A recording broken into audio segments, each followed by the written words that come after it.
Thank you.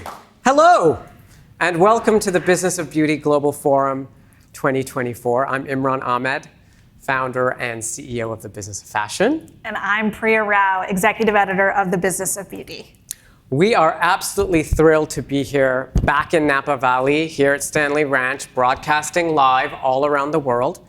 A special welcome to thousands of BOF professional members watching in more than 100 countries. Please introduce yourselves in the chat window and let us know where in the world you are joining from today. Over the next 2 days here on our main stage, you will meet the beauty and wellness leaders, founders, and disruptors who are reshaping our industry for the better, who are building next-generation, purpose-driven companies, who are carving their own paths and finding ways to succeed against all odds. Last year, when we stood here, I started by setting our intention and our purpose for being here. Our goal was to bring you something new, to create a fresh, fertile space for new voices and minds across the global beauty industry to share with each other, to challenge each other, and to learn from one another. Last year's Global Forum broke the mold of what a traditional beauty conference is. We brought together people from different corners of the industry and created a space for them to have unexpected connections and conversations. Now, in our second year, our intention is to build on this success. We hope over the next 2 days that you will build new relationships, make new connections, make new connections, and bridge traditional divides in a way that only BOF can help you do. Our programming starts early in the mornings and goes late into the nights. It's our hope that you will take away something new and unexpected during every moment you are here with us in Napa Valley. And if you find yourself a little outside your comfort zone at any point, lean into it, as this is where personal growth begins. Our global community also extends to all of you watching on our live stream. Over the next few days, members of the BOF team will be joining the chat and sharing helpful links and information about our speakers and the topics that we are discussing. Please share your photos and screenshots and all your favorite moments using the hashtag BOFBeauty. Finally, all of this is made possible with the support of our partners. We want to thank Front Row, Unilever Prestige, Stanley Ranch, the Estee Lauder Company's new incubation ventures, Sephora, and Therabody. Thank you so much to our partners for their support. Now, it's time to get started. Today and tomorrow, we'll take you on an expansive and educational journey across 3 carefully curated content sessions. Tomorrow, we'll go inside the industry with inspirational changemakers and leaders who will, and then go into some of the most incredible and cultural topics today, like wellness and longevity in beauty from the inside out. But this afternoon, we begin with session 1, our place in culture. As the beauty industry has grown to encompass more people and more sectors, our definition of beauty has expanded with it. Changing cultural forces and the burgeoning desire to recraft one's own identity are reshaping the beauty landscape. And more than ever, we must be mindful to make space for one another. It's time to get started with our first talk. The next generation of beauty consumers are increasingly online. They're engaging with beauty trends on TikTok and Instagram and forming opinions about the industry earlier than ever.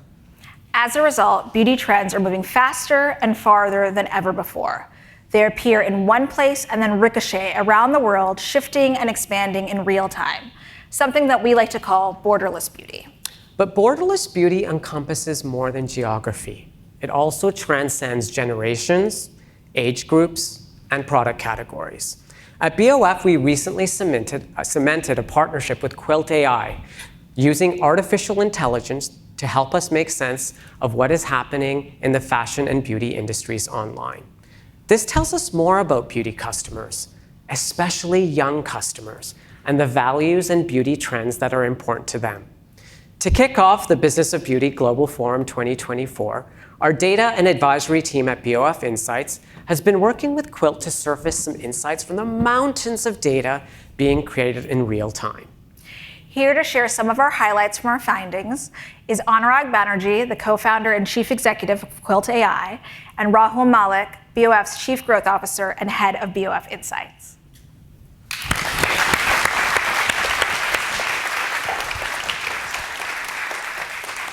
Thank you, Imran. Thank you, Priya. As Imran mentioned, my name is Rahul. I'm the Chief Growth Officer at the Business of Fashion. And this is Anurag, who's the co-founder and CEO of Quilt AI. And what we want to talk to you today about is what AI can tell us about beauty around the world. It'll be no surprise to all of us who work and invest in this industry that beauty is changing. For decades, beauty was solely about making people look good. Good might have had slightly different definitions, but it was fundamentally a narrow concept. Today, beauty is being reshaped by an array of new trends, products, and values, and it's being reshaped at lightning speed. As Priya mentioned, we think of beauty today as borderless. And when I say borderless, I mean that word in as many contexts as possible. I mean it across geographies, across categories, across demographics, age, and gender. Consider the way in which trends in one country now jump to another country in a matter of hours, forget days. Consider the way in which the definition of beauty and the categories it encompasses is growing. Wellness now is such a fundamental part of how we think about beauty. Consider how trends, no matter who they might ultimately be about, are reaching us all. And consider how beauty is now for all genders rather than just one. The reason we think of beauty as borderless is because of the innumerable and endless sources of inspiration available to all of us online. And the reality is, we're getting online at younger and younger ages. When we spend time online, we spend more time online each year than we did the year prior. We consume more content each year than we did the year prior, and that content itself is more fleeting. Some of the statistics that we think about at BOF are that by the age of 11, more than half of US children have regular access to a smartphone, that today we spend 2.5 hours in counting each day on social media. The result, and I don't say this with any sort of positive or negative judgment, but the result is that the youngest consumers are now spending more than ever on beauty. But that doesn't mean that beauty is the sum of some homogeneous set of trends. In fact, quite the opposite. Today, beauty is the sum of more trends than ever before, trends that seemingly exist everywhere all at once. But with nuance, as all of us from different backgrounds, from different contexts, of different ages, interact with these trends and leave our imprint on them. And the burden that all of us have working in this industry is not just to identify the trends that are shaping beauty, but to understand them with all of the nuances that they contain. Part of the way that we do that at BOF is in partnership with Quilt, using AI to analyze the very messy, the very volatile conversation that happens about beauty every day, every minute, every second, by hundreds of millions of people around the world. So before we bring this to life, I want to hand over to Anurag, who will talk a bit about Quilt and its models and how they use AI to do this. Thank you, Rahul. The purpose behind Quilt AI started about 6 years ago. Our goal was to index humanity, much like indexing PageRank. And then we realized that humans are messy. The internet is a messy, messy, messy place. It has the best of human organization and the worst of human ADHD coupled into one and multiplied to the power of infinity. When we set to extract meaning from the internet, we went and started buying boatloads of data from the US platforms, from the Chinese platforms, and try to make sense of that. We very quickly realized that we had to brute force our way. So we hired hundreds of linguists, semioticians, designers, and anthropologists to tag human behavior in some shape or form. And what do I mean by tag? So when I look at you, I see men, women, all elegant, all really beautiful. I see kindness, I see inquisitiveness. When you nod, I add a context and a tag to that. I see joy. Imran, mostly people are happy to be here. And I see all these hundreds and hundreds of dimensions. The goal of the machine is to take what we see as a human being and replicate that in a scalable, probabilistic manner.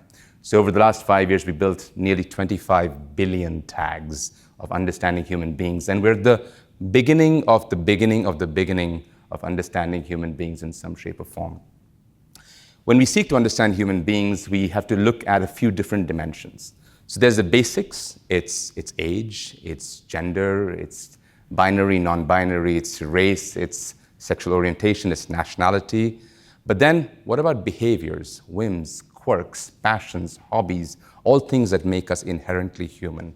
So you begin to code that in, and you end up with about 516 dimensions of what a human being can look like or be like when he or she does something on TikTok. Over the last year and a half, we worked with BOF to build really grounded models of understanding of fashion, of beauty, of the consumer across the world, and build that in a way that we can then start creating things like the Magic Index that we launched in partnership a few days ago. Our goal with the BOF partnership is to enable all of you, brands and investors in this room, to think about a consumer in a less tactical way and enable you to understand them with a lot more rigor, culture, and texture. Thank you. So let me bring this to life.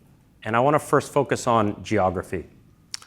And what I want to do is share 3 trends that we've surfaced for a few different reasons. These are trends that are a combination of the largest, fastest growing from a small base, and most geographically disparate, the most global.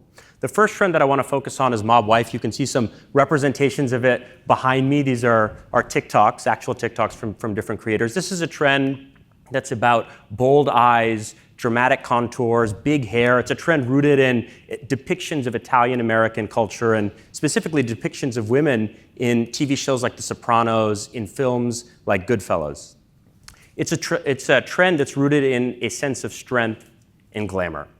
And when we look at a trend like this that seems so specific to Italian-American culture from the East Coast of the US, what we learn is, one, not just its scale. It's a trend that on TikTok has driven almost 500 million views over the past year. Not just its momentum. When we look at its rate of change, this is a trend that's growing over the course of the past year at many thousands of percent. But what we also notice is its geographic breadth. In fact, when we analyze the conversation related to mob wife, part of what's so fascinating to us is that more conversation happens about this trend now in Europe than in North America. But when we use Quilt's models to analyze this trend, what's interesting is the nuance that we unpick in particular contexts. So when we analyze the mob wife trend and the conversation around it in Italy, what we detect is a real sense of nostalgia. There's a reference to a very distinct mafia culture in Italy from the 80s and the 90s. When we analyze the conversation around mob wife in Japan, what we detect is actually something that feels way more playful. It's very creative. It's about the use of color in hair care and makeup. And when we analyze a trend in a Latin American context, in Mexico, for example, what we detect are references to very specific Mexican movies and actors. What's fascinating is as this trend has spread around the world, it's picked up different nuance that's relevant to the cultures that it's confronting. Another trend that I want to talk about is that of Ashoka. It's relevant and specific to a Bollywood movie from 2001. I remember my parents watching this when I was 10 or 11. And the trend itself is actually not that specific to the movie, but it is about the complex layering of the Indian bridal makeup tradition set to a song from the movie. What's interesting to us when we analyze this trend is just how global it is. For a trend that's specific to a Bollywood movie, we find just as much conversation happening about it in Asia as we do in Europe, as we do in North America, as we do in South America. And just as we did with mob wife, when we examine this trend in its geographic context, what we unpick and what we detect is something really fascinating. In Indonesia, we see references to heritage. Bollywood is very popular there. This was a movie that many people saw. It's a movie that many people remember. In Canada, when we analyze this trend, what we detect are references to diaspora, to the journey of immigration. There's a sizable South Asian diaspora population in Canada, in the United States, and we see people engaging with that journey in the context of this trend. When we analyze it in Latin America, what we see is the trend being reframed almost nationally. And so in Venezuela, we see the trend manifesting with the colors of the Venezuelan flag. The last trend that I want to explore is that of glass skin. This is about having a dewy complexion, a luxurious, smooth, and clear presentation. It's a trend that's been around for a while, but it was re-energized when in January, the trend was very prominently featured in a couture show from the fashion house Maison Margiela, featuring makeup from Pat McGrath. And what's fascinating is when we analyze this trend, first, we see more conversation now happening about it in North America than anywhere else about the world. But whereas in previous trends, we were unpacking and detecting a lot of cultural nuance, here we see a lot of styling nuance. And so when we analyze the conversation related to glass skin in the US, for example, what we detect is a lot of conversation around emphasizing contours. In France, a lot of conversation about a very minimalist look. And in South Korea, a lot of references to kind of the foundation of the trend rooted in K-beauty. This gives you a sense of when we engage with trends and think about them geographically, just how much nuance we're trying to unpack in different markets and in different contexts. But let's now tackle age, and I'll hand it back to Anurag. Being bald, middle-aged, and straight. I have no authority to speak on Gen Z experiences and trends, but the data helps me out. So on Gen Z, the themes that you find behind you are the themes that are probably known to all of you. They're rank ordered, and they're themes of the last 6 months. What's interesting to us at Quilt is when we zoom out a bit, the entire trend is fascinating, and that is, there is no generation since or before Gen Z that is as insanely masterful in understanding wellness. So there is a session, I think, later tomorrow around beauty from the inside out. Gen Z is the absolute best at that. They're also amazing at reading and debating ingredients on TikTok and Reddit. So if I don't ever hear about macadamia oil, birch oil, cucumber, rice extract, aloe, birch juice, I'll be just fine. But that entire generation is driven by the idea of knowing exactly what needs to go into the body, and prevention drives that piece. On Gen Alpha, however, I do have a point of view. I have a very fashion-forward teenager. I should describe it that way. And what's interesting about that cohort overall is that they have varying choices that they're making. So they're definitely very, very eco-driven. So if Summer Friday's in the house, you have a lot of fans in my house. And Summer Friday slaps, according to them. And the iced coffee lip balm is highly anticipated. But what's intriguing about them is not just the focus on eco-beauty, but the focus also on deals, like CVS and Sephora see an inordinate amount of foot traffic traction on our data that we see just teens hanging out at these places. They're definitely into interesting routines. The only thing that I'm worried about or challenged with is there's a growing big focus on anti-aging. And that shows how borderless beauty is not just around the geography, but a lot of the communication that brands in this room put out are going up and down. So it's the 10-year-old and the 26-year-old receiving that same content in some shape or form.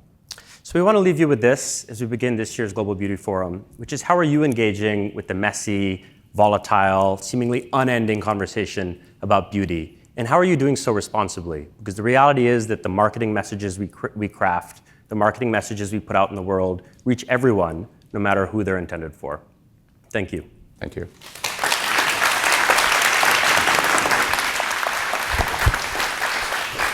So that was just a taste of some of the insights that we've been able to glean from millions of data points across the internet. If you're interested in learning more, BOF Insights and Quilt AI will be hosting a breakfast tomorrow morning to take a deeper look at their findings and to answer some of your questions. In the meantime, let's go a bit deeper on Gen Z. Everyone's talking about Gen Z, but we thought it was time to hear from some Gen Zs themselves. Today's teens and 20-somethings make up one of the most dynamic, interested, and interesting customer groups. It's no wonder that companies across the globe are trying to court these shoppers. But what does this generation really want from beauty? What values really matter to them? To answer that question, we have 18-year-old Katie Fang from Vancouver, Canada, and Steph Hui, age 24, from Hong Kong and New York. They are beauty influencers with over 7 million followers on TikTok between them. They're going to unpack their creator journeys and share with all of you what brands need to do to authentically engage and adapt to their Gen Z customers. Please welcome Priya, Katie, and Steph to the stage.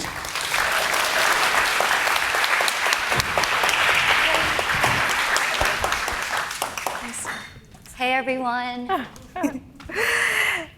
So this was one of our most fun talks I think we're going to be having today. But I'd love to start with you, Katie. You know, you both have had pretty happenstance influencer careers. And Katie, I think for you, you know, what started it all off was this now viral, it has 40 million views, by the way, for make a video where you're crying putting on your makeup because you had to go into work at Brandy Melville. Can you tell us about what it was that caused such a fervor and why you think that resonated? So it actually wasn't Brandy Melville. I was working at a restaurant at the time. I was a hostess. Brandy was a job before that. So I was on call that day. It was really a rainy day. I was having a bad day. And of course they called me in. And I lived an hour away from work. So I was bawling my eyes out as I was getting ready, and I just looked myself in the mirror and I was like, oh my goodness, I look ridiculous right now. So I was like, I'm gonna film myself. So I recorded myself getting ready. It was like a 10 to 15 minute video. And then I sped it up to a 3-minute video. I posted it on TikTok because I thought my friends would find it hilarious. Got off my shift around 1 a.m. I checked my phone. There was a gajillion notifications, and that video just started it all. What do you think what was about that video that made people stop and say, hey, who's Katie Fang? I think people found it relatable, not wanting to go into work, but obviously having to. You know, don't really have a choice. Can't say no on the phone. So I think people definitely did find that relatable, me putting on my makeup, not wanting to go in. Steph, what about you? I mean, you equally had something of a kind of blockbuster career. You were actually doing dancing videos, if I remember correctly, at for TikTok, and then that totally changed during the pandemic. What happened? Yeah, so I started during COVID a little bit over 2 years ago, and it was just a generally challenging time for me. I got really sick with COVID and I had to quarantine, and at that time I was also freshly graduating from film school and I just had no idea what I was gonna do with my life. And at the same time, I also fell out with my roommate, so my housing situation was also quite challenging. So all in all, it was just not a great time for me. I wasn't really doing well. It was quite a low point for me, and I was basically using TikTok as a sense of distraction, as a form of escape. And I started, making little makeup videos, makeup transition videos, because I was like feeling myself, and it just started blowing up. I started seeing views come in, and I was just really confused, but then also really excited. And it was really just an outlet for me to merge my love for both beauty and fashion with film and editing. And I just started making more videos, and as I was seeing the numbers come in, I was just kind of riding on the momentum of that, and here we are. At the time, did either of you think like, hey, I could be an influencer, or that this could be a career? Never. Never crossed my mind once. My For You page also didn't consist of any beauty influencers. It was just like comedy videos and cat videos. And it wasn't until that video blew up when I started getting into the beauty influencing industry. Seems a lot less calculated than what we're seeing online today. What would you say, was the transition, or when did you think that brands started reaching out to you and say, hey, can I start? I mean, both of you have worked with great brands, Kosas, Fenty Beauty, MAC. When was that change? I think brands started reaching out to me a little bit 2 months into me properly posting and creating content consistently. Back then, I was still managing myself and I still had a film job when brands were reaching out to me, and I had no idea what I was doing. I wasn't reading contracts. I was scared to even negotiate because I didn't want to lose a brand partnership. And honestly, I was just really happy to just get paid doing what I love to do for fun as a hobby.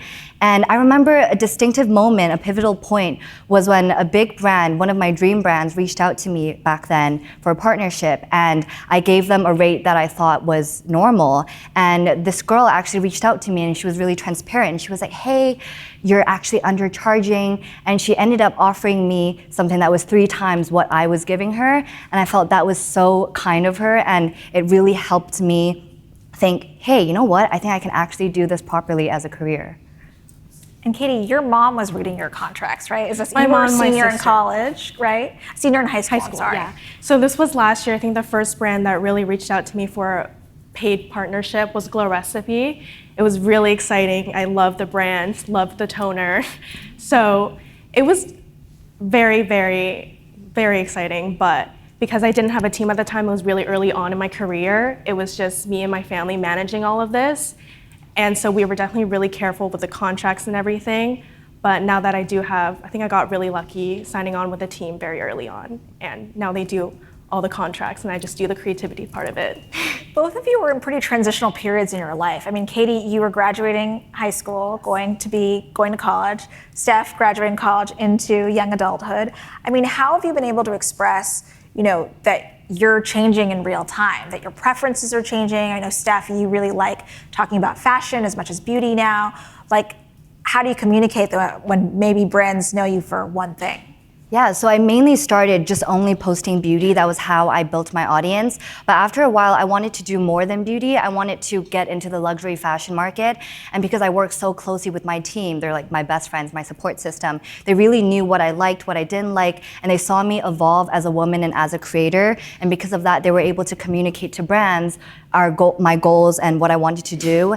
And from there, we were able to form a brand partnership strategy that will help me align better with my goals of being in the luxury fashion market.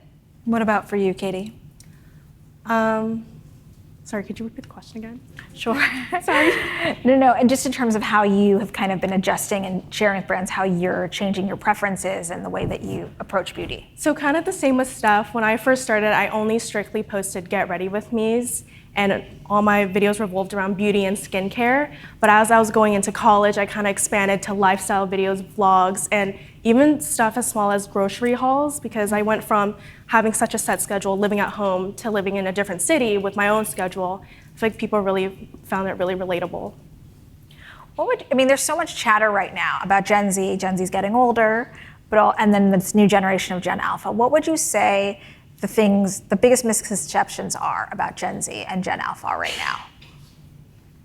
I think Gen Z, we are a tough audience. Like, we don't let anything slip. If something's wrong, we will call it out, whether that be a product's shade range or a brand's lack of inclusivity. I think as Gen Z, we really know how to use our voice to speak up and just really share our thoughts.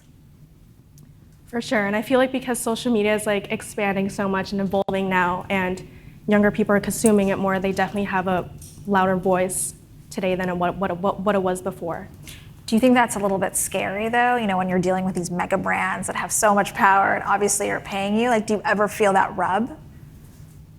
I think it's important to share, because as a girl, like, you try so many different makeup products, but you don't love every single one, and it's okay not to. And I think it's important to be transparent about those things and say, hey, I love this brand, but I love this concealer, but maybe I don't love the powder, but this powder from another brand is great. I think as girls, like, we just use so many different products, and I think it's important to communicate what we like and what we don't like to our audience. And I think that's kind of also how it makes them trust us and trust our opinion. Would you say that Steph, you're from New York and Hong Kong. Katie, you were born in Taiwan and grew up in Hong Kong and now live in Vancouver. Do you think your perspective being outside of the US has really helped inform what you like to talk about, whether that's inclusivity and diversity, what kind of trends you adapt to? Definitely. I feel like it's been so refreshing to see a big growth of beauty creators of color now, compared to back then when I was in high school. And I think even just seeing Katie and I up here speaking kind of proves that the beauty industry is a lot more inclusive and diverse than ever before. For sure, and I feel like I sometimes get comments saying, like, just watching you has been so inspiring and makes me feel so confident. Seeing that comment makes me feel so inspired to be a better version of myself and be a role model to these young audience. Would you say that the trends are very similar, here in the US, New York, LA, versus what you're seeing in Canada or even Hong Kong? Or do you think it's quite different? We just saw that panel on borderless beauty. So we'd just love to hear your insight and take on that. Yeah, I think makeup trends and the use of colors, the use of how you would place contouring, like, all of that is quite different compared to maybe like Asia, compared to the US. But I think the rise of TikTok trends and the ability to participate in conversations with the stitches and the duets really allows an open and active participation among consumers of social media, not just creators. And I think that invites a more diverse group of people to not be shy and join in on these trends. And I've been loving seeing, lip combo trends or eyeliner trends, and seeing how different people adapt those trends to fit their unique features. I remember when we were talking on the phone or talking over Zoom, you guys said a lot of the trends that you guys have been playing into aren't necessarily the quintessential American trends, whether it's tanning, whether it's the blonde hair, the bronzing drops, Can you tell us a little bit about what you are liking and what you are kind of participating in online? I'm loving the bronzy drops. I'm loving the tan I do love look. those, yeah. I like my smoothies, my little drunk elephant smoothies. Those are fun. What about for you, Kate? For sure. I love a good contour. I love a good snatch, a good high cheek blush placement. I think that's quite different from I think in Asia, they do a more rounded cheek sometimes. And I've noticed, I've spoken to some brands and kind of talked to them in terms of what colors sell better. And in Asia, I think some coral colors would sell better in Asia compared to in the US, for example. Yeah. Would you say that conversation, bringing your insight to brands, what has that been like for you? Informing them what you're seeing and what your audience wants versus what maybe they're dictating or telling you to do. I think it's really important, and I always really appreciate it when brands are open to discussing content ideas and they're open to giving me the creative freedom to explore a campaign, because I think us as creators, we know our audience the best. We know what sort of content resonates with our audience. And I think, I've had situations where brands would literally give me frame by frame instructions to follow for a video, and I've had to tell them hey, I don't think this is gonna perform well on my channel. It's not something I would do organically. And I think when brands are receptive to that and they take in that feedback and we really work together, I find that these partnerships always are more successful. For sure, I feel like partnerships have to be really organic or authentic to yourself and your audience for it to work well.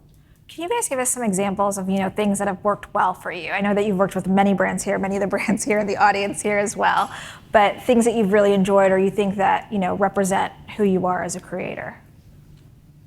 I personally think working with Glow Recipe has been a big one because the toner really started me off with all my videos, and that really, my audience really engaged with that. So that was a really good partnership that I think worked really well. And that's continuing, right? Yes, it was also my very first partnership, yeah. And I think for me, I started off my beauty videos doing a lot of color, a lot of eyeliner, a lot of fun looks. And I think starting out, a lot of brands would approach me to make similar videos where let's say I would use their shade range of eyeliners and create different looks with them. And I think really leaning into my organic content and kind of using that in a paid capacity always works really well with my audience. How would you say that your generation is approaching, social media than say millennials or Gen Xers with YouTube and Instagram? I think it's each generation has their own platform. What would you say, your defining point of view is here? What our defining platform is? Yeah. I think TikTok for sure. Yeah, I was just gonna say. I think with all the trends and the challenges and just seeing everyone participate and duet and stitch, I think there's just such a big sense of community on TikTok, unlike any platform I've ever seen. And I think that really brings the community together. TikTok's a big one. I feel like there's Gen Zs, Gen Alpha, Millennials, they're all on TikTok for sure. But Instagram also, but I feel like Facebook is a little more. Are you guys concerned, or have you been thinking about, obviously there's so much chatter around TikTok right now and ban and what you're doing with your content, where you think that kind of all goes? I think expanding your platform has been really helpful, rather than just being on TikTok, having Instagram, YouTube having long form videos, those have been really helpful. So even if it does get banned, you can move on to a different platform and move your audience onto the next platform as well. For sure. Would you say that your audience is following you across all of these different platforms, or is it really just TikTok? I would hope so. TikTok's definitely my main one, but I think I have a pretty good range on Instagram and YouTube as well. I have noticed for me, I think my audience on TikTok and Instagram is a little different, I think. Because mainly on Instagram, I post more fashion content versus on TikTok. I still do both, but more beauty. And I have noticed a bit of a difference in the two, but I think there's always some overlap in there. What would you say, when you think about where you're going to be next year or in 5 years, both of your careers really just took off a year or two ago. What do you think you want from this? Where do you want to go?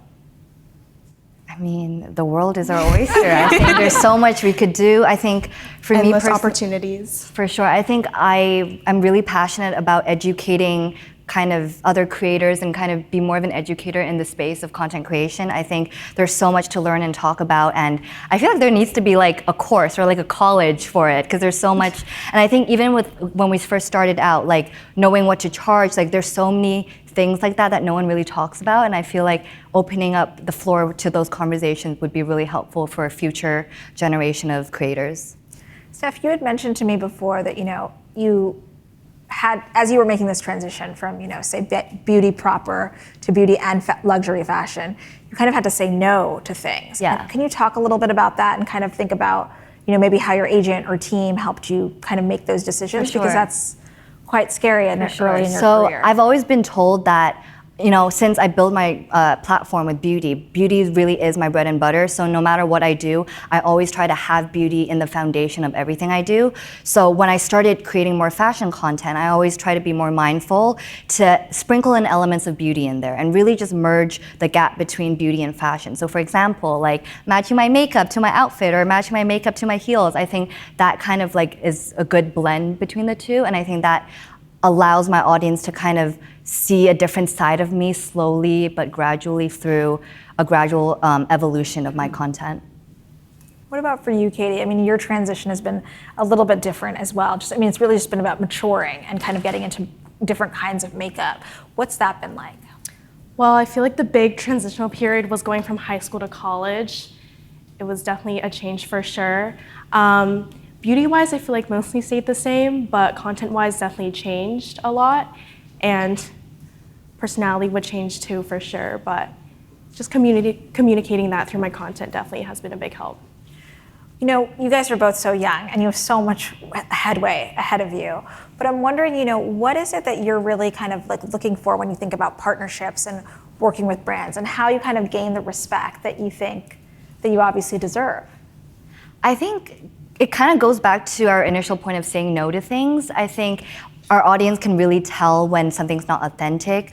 When I organically talk about a product or talk about a brand, I think our audience kind of remembers that. And when I start talking about something else, a different brand that they've never heard of before, it gets a bit confusing. It's like, oh, like you never talked about this. Like it starts to feel inauthentic. So I think definitely saying no to brands that, maybe don't align with the strategy I want to do in luxury, or brands that I don't really work with, use a lot. I think that's really important, is to say no. And I think saying no actually opens more doors to different venues of the space that I want to get into. And I think, as Steph mentioned before, like having creative freedom before filming the content, making sure there's not like a set script. If it doesn't feel authentic to you, then your audience will definitely tell that it's not authentic and you don't actually like the product. Right. We talked about Gen Alpha a little bit before. What advice would you give to them? Because you guys both told me, I think that you guys got your phones at like 10 or 11 or 8. I got my first phone at 18. But, these guys are engaging with beauty even earlier and earlier. There's so much conversation about, Sephora tweens and what this all means, and we're all having a crisis here. What advice would you give to them? I think beauty and makeup is a fun avenue to explore and play and create, but it's not something that you need to feel beautiful. It's not something that should change who you are. It should be something that you explore and play with and just have fun with it. And I think it's important for brands to also be transparent about photoshopping and retouching images, and to really show teens and kids that regular people, like, we don't look like this. It's okay to not look like this. Like, no matter how airbrushed your makeup looks, you're gonna see pores, you're gonna see texture, and that's just how skin is. And I think we really need to drive that message to younger kids, just so that, they don't start stressing about how they look and get Botox when they're like 18. Thank you guys so much. It was so wonderful having you. Thank you.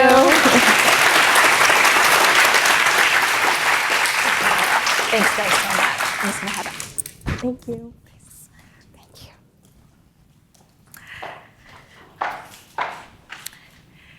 Beauty shoppers' continued fascination with Asian beauty, specifically K-beauty and J-beauty, continues to grow.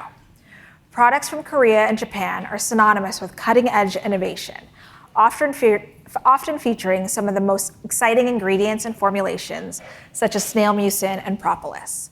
Although trend cycles are indeed getting shorter, Western brands are farther than we think. To examine how Asian innovation is shaping global beauty, please welcome Shiseida's Chief Digital Officer and Executive Officer, Angelica Munson from Tokyo, and Laneige's Chief Marketing Officer, Yoon Sung Choi from Seoul.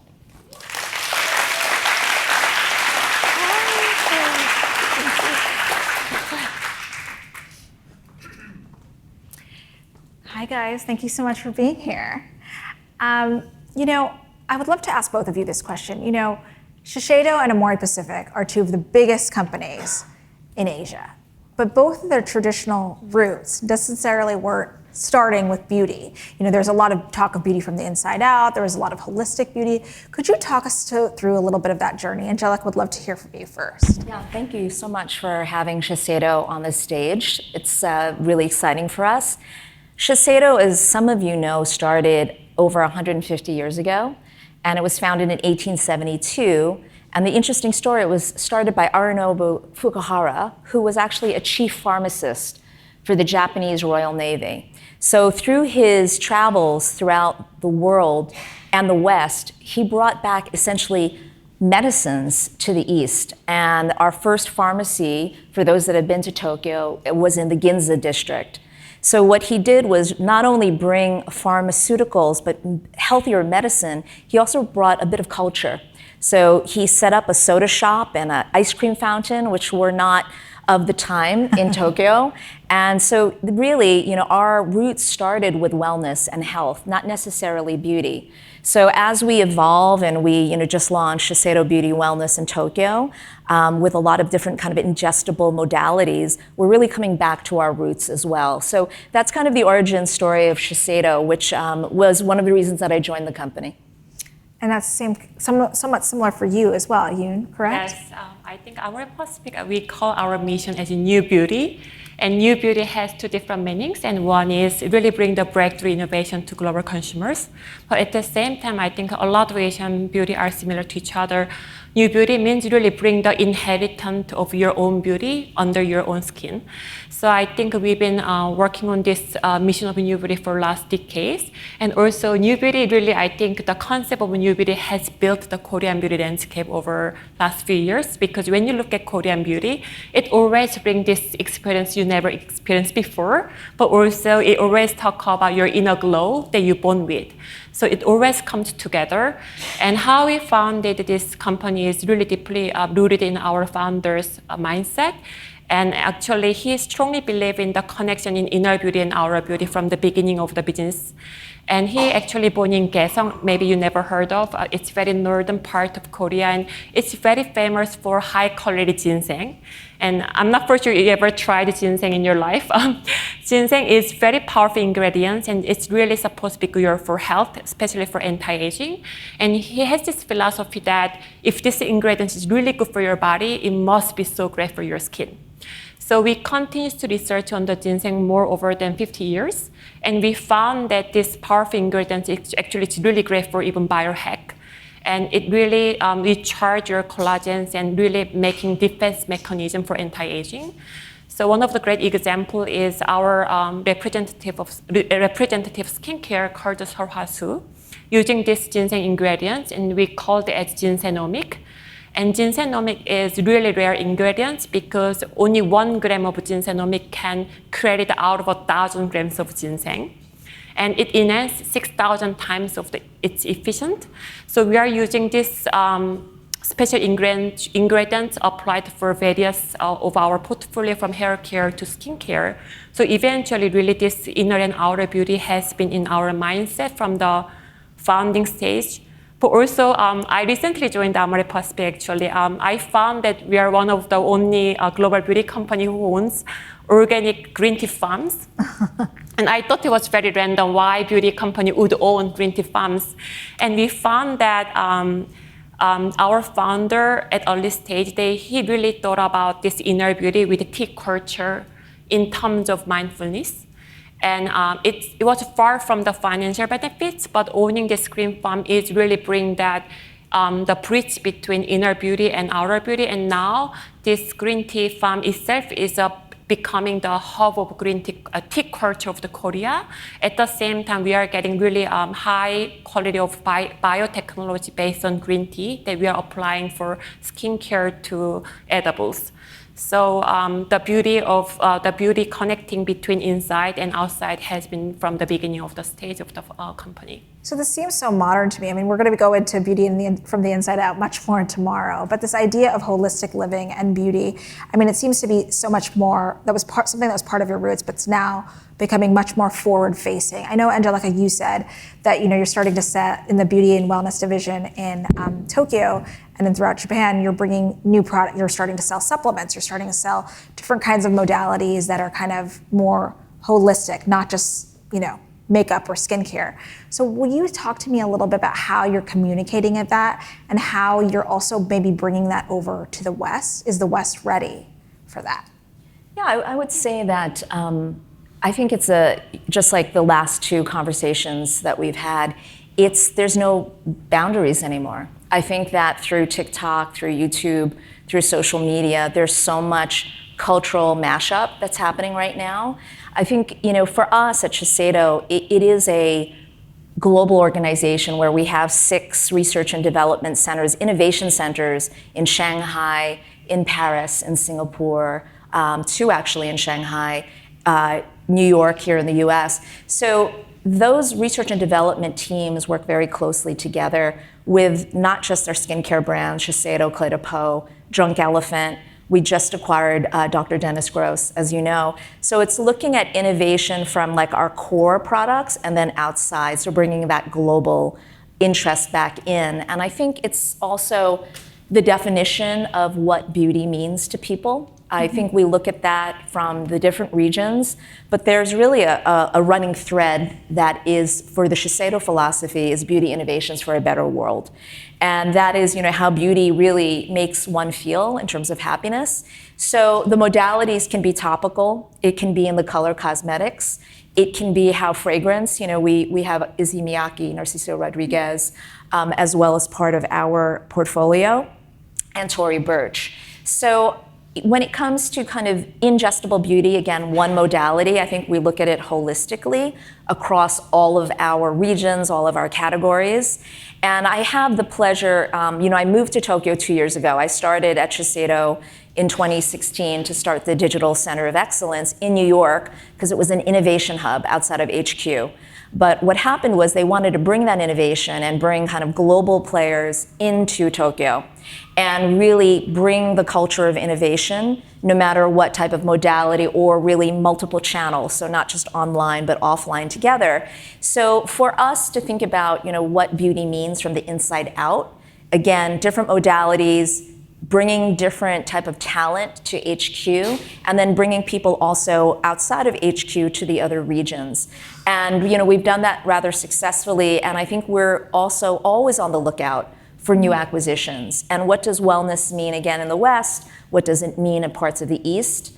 Recently, I was in Taiwan at our APAC conference, and it's such a diverse region. You have Singapore, you have the Philippines, Vietnam, Indonesia, and it's really important to also get those signals of what wellness means to people. And so I found the Quilt AI conversation fascinating because we do have so much data on people from across the globe, but it's also how do you analyze that data and get those insights for product development, for marketing, for the type of influencers that you also start working with. So it's, again, not just the modality of the product, but I think the entire ecosystem as we look to what inner beauty means to people. Switching gears just a little bit, I had the pleasure last night of spending some time with our global awards judges, Priya Venkatesh, Robin Sai, and Healy Yang, and Shauna Rondadov. Last night we were talking about innovation. We're talking about product innovation and where viral trends are coming from. And we couldn't not talk about Korea and some of the product innovations and micro trends that are happening there. What are you seeing? Because I think, especially when you think about skincare especially, the best formulas in the world and ingredients in the world are most often found in Korea. So what do you think is bubbling up there that you think we're not yet seeing here? Yeah, yes, actually, I think I wanted to talk about the inspiration of R&D of our Pacific because being in Korean brand, I think our consumers are the most inspiration for us to innovate because there's no exaggeration that Korean consumers are probably one of the most demanding consumers with high bars. So it's very hard to meet their expectations. But actually, when I went back to Korea like last year, I found that there are strong needs of personalization. Right now in Korea, you might see on a TikTok, I think it's a viral all over, but I think the personalization color is huge trend. And there's a personal service who really spot out what type of dress color, what is your brow color, what is your hair color, what is your makeup tone, looks good on me. Obviously, I pick my dress based on my personal color. Or our consumers in Korea exactly know what colors works for me based on their individual look and beauty standard. So the bar is really high on personalization. That's why also Amory Pacific has been investing on personalization technology based on robotics and AI technology as well. And the other things actually I found that from the screen, which was very interesting, that I know that in Western market, the younger age is really starting talking about anti-aging as well. In Korea, actually, we are launching one of the franchise actually from this March. There's a huge trend called slow aging. It is a different concept from anti-aging. Slow aging is that you don't need to fight back on aging. Like you're already young, you already have a gray skin, you have already youth. You need to stay where you are, and then it's our job to protect your skin where you are. So it's a different concept from anti-aging. We call it as slow aging. So even though there are a lot of research are going on, it's not about complexity for Korean consumers. It's about really taking care of their skin from inside and how they can stay where they are rather than fighting back. Right. So I think these two trends, I think it's a mainstream of the Korean trend right now. How do you marry that? Because when you talk about anti-aging and slow aging even, it sounds so serious, right? It sounds like intense. But then you think about Laneige, and it's so playful, and it's so colorful. And I mean, my 11-year-old niece is talking about sleeping masks till the cows come up. And how do you marry this really high-tech innovation with something more fun? Because when I think about K-beauty, when it first came to the US, it was the 10 steps, and that was very gimmicky and fun. But now this new version of it is very different. Yeah, I think surprisingly, I think K-beauty actually it's really about inner beauty. I really want to clarify this through this opportunity, because I think when we started about K-beauty, when the boom was happening, probably early 2010, I think K-beauty was known for very eye-catching packaging or ingredients you never heard of. So K-beauty actually been seen a little bit as more superficial, like 10-step, or it's all about external look. But actually, when you are really deeply understanding the K-beauty is really starting from inner beauty. And I think right now, I agree with that we are in the second wave of K-beauty in the global market, and it's very different from the first wave. Because right now the K-beauty is accepted to global consumers alongside of K-musics, K-pop, K-food. So it's really consumed as global content. And I think the power of content is really important because it allows us to communicate our philosophies and technology so much easier to consumers. That's why slow aging sounds fun. It sounds serious when you heard it first. But when you look at the beauty content throughout the activities and through the sensorial experience of the products, I think it digests it as more playful energy. I think that's what's happening in Laneige. Our technology, let's say, for an example of cream skin, maybe I'm not for sure ever tried. But cream skin is one of the examples of innovation. Actually, we melt the entire cream as water. So it feels like water, but it works like really serious hydration cream. But the way we communicate is like very sensory, transformative experience rather than really like it's 200-hour moisturizer. So I think the way we communicate to consumers is more content-driven. And I think Korean culture accessibility is really helping us to fuel our communication to global reach. Are you finding any of similarities with that, with the way that you guys are speaking about Japanese beauty? Yeah, absolutely. I think that you made a really great point, and that is that it's about culture.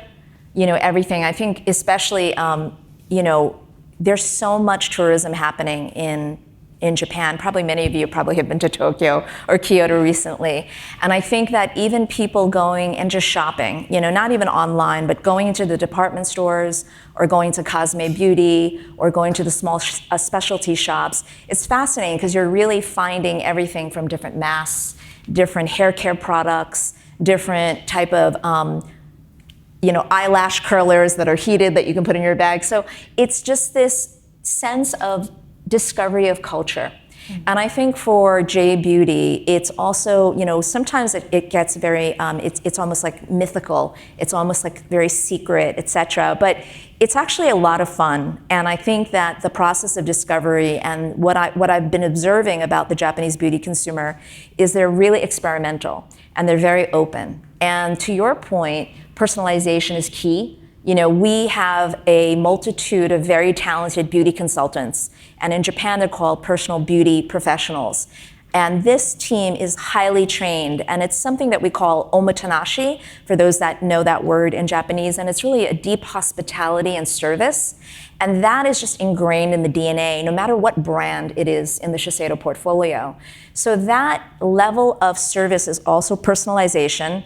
And then we also use things like AI. We have a DNA program, essentially. You're swabbed with your saliva, and that goes off to a lab.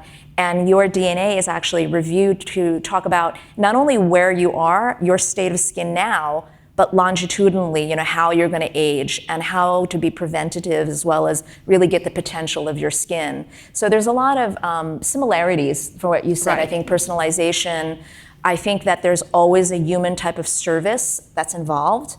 But I also think that, in the digital age, in social media, you can also mix that up. So there are different modalities of service. And I think that, as we call it, OMO, offline to online, is really, really important for us as well. And we're now empowering our beauty consultants, whether it's live streaming or they have the AI-infused tools to do skin analysis in a deeper way. And just, again, serving our consumer in that omotenashi spirit. Talk to me a little bit about personalization, because I'm going to speak on the other side of things for a minute. I think at least here in the West, it's been pretty gimmicky. The quizzes, the online experiences, nothing really actually is personalized. And some of the, formulas that, they're stock formulas that you kind of just tweak one thing. And you think about some of the brands out there in the space. How do you think the customer in Asia, it seems like they're much more ready to really kind of dive deep into these 23andMe kind of kits? Like, why do you think that that's working there, but it necessarily hasn't translated over here? I think I have mixed opinion about your comments in that sense because actually I think there are a lot of similarity that's going on between Shiseido and Amore Pacific. I think we've been investing a lot of our R&D resources on the personalization technology from genetics to AI, and for an example, we actually commercialize the services and product in Korea, and we run out of our 30 portfolios. One of few our brand actually do the commercialized services, and Laneige is one of them.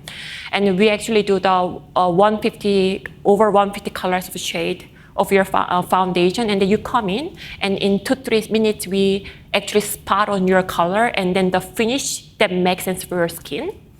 And then usually we open the service first day of the month, and whenever we open the service in an hour, it's fully booked for the rest of the month. But the crazy part is that all the consumers are not from Korea. I think half of the consumers actually are from the US. Amazing. And the rest of the half are actually coming from the rest of the world. And they're so excited about this personalization. I'm not for sure I don't know it's about readiness of the consumers. I don't know it's about readiness about the commercialization in the US. Access? And access. Because because especially for Laneige, we are big on social, and one of the contents of the personalized service that we provided, there was an organic content, somebody uploaded, and it hits 7.4 million views in short days. So I really feel like there's a lot of conversation going on in global consumers about personalization, but I think it's our job how you're gonna make it easier for the experience. And I think in Japan or in Korea, when you come in, you can get things done in 2-3 minutes. It's not like 10,000 questions like 23andMe. Right. We have just a little bit more time, and I have to ask you, obviously there's been so much conversation about what's going on in China, and the opportunities for brands to go into China have been much more limited. So, brands are looking for other global opportunities. What advice or what do you think it takes for brands, international brands, to succeed in Japan and Korea today? I'm going to go back to a quote a founder had, and the quote is like, let the product speak for itself. And I think that that still has such truth to it, that your products need to be effective, they need to be safe, and they need to really, be relevant to the consumer. I also think, especially in the last conversation we had with the two beauty influencers, that the product can speak for itself, but it needs to be amplified in the channels that are relevant to the consumer. So China, it's all about Douyin, and Little Red Book, and you need to create content that also speaks to that audience. And here, in the West, it's TikTok, but to your point, you need to diversify that just in case of what happens. So I think your messages, your product has to hit, your messages have to hit, and you need and we all know there's a strong brand DNA to understand, what you stand for and what's your point of difference. And I think that we try to do that with all of the brands in our portfolio. And the brands that we look to acquire also need to come with that very strong DNA and that opportunity. So I think that it's a really exciting time, and I think that we're all continuously learning. And I would also say, regarding personalization and what we do in the future, no matter what we do, the data matters, and I think we have to be custodians of our customers and protect that data, but also use it to make very relevant decisions, whether that's an AI skin analyzer or product innovation. And I think that, again, it's an exciting time, and I think that the East has a lot of innovation, but again, the East is also influenced by the West. So I think it's a very balanced approach. Perfect. Thank you both so much. It was great having you. Thank you.